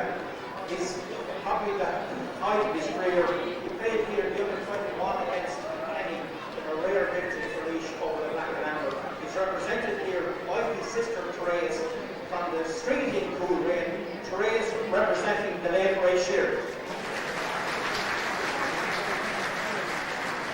And last on this list, I have to apologise for the absence of Pat Heenan, who holds the unique distinction of winning a Leinster club medal in both hurling and football. Jerry Gleeson, also from the street, and another product of Pearce College, played the All-Ireland College's final in 1969. Can't be here. Mick Dooley couldn't be present, but he's represented by his brother Joe, who made his own bit of history here on county final in 76 when he refereed the minor final in the Grand Final in that Leeds. And 4 years later, when another Grand County affair there were 4 minor medals, Joe was again the referee. Represented Mick Dooley is his brother Joe.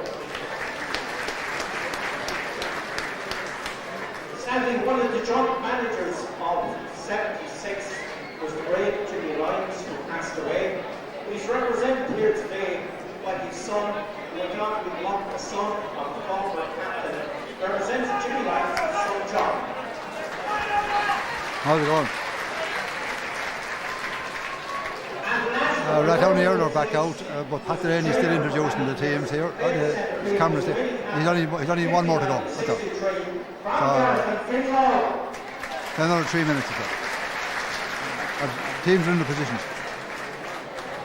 Sheffield, and what I'd like to thank Laois County Board for honouring these great men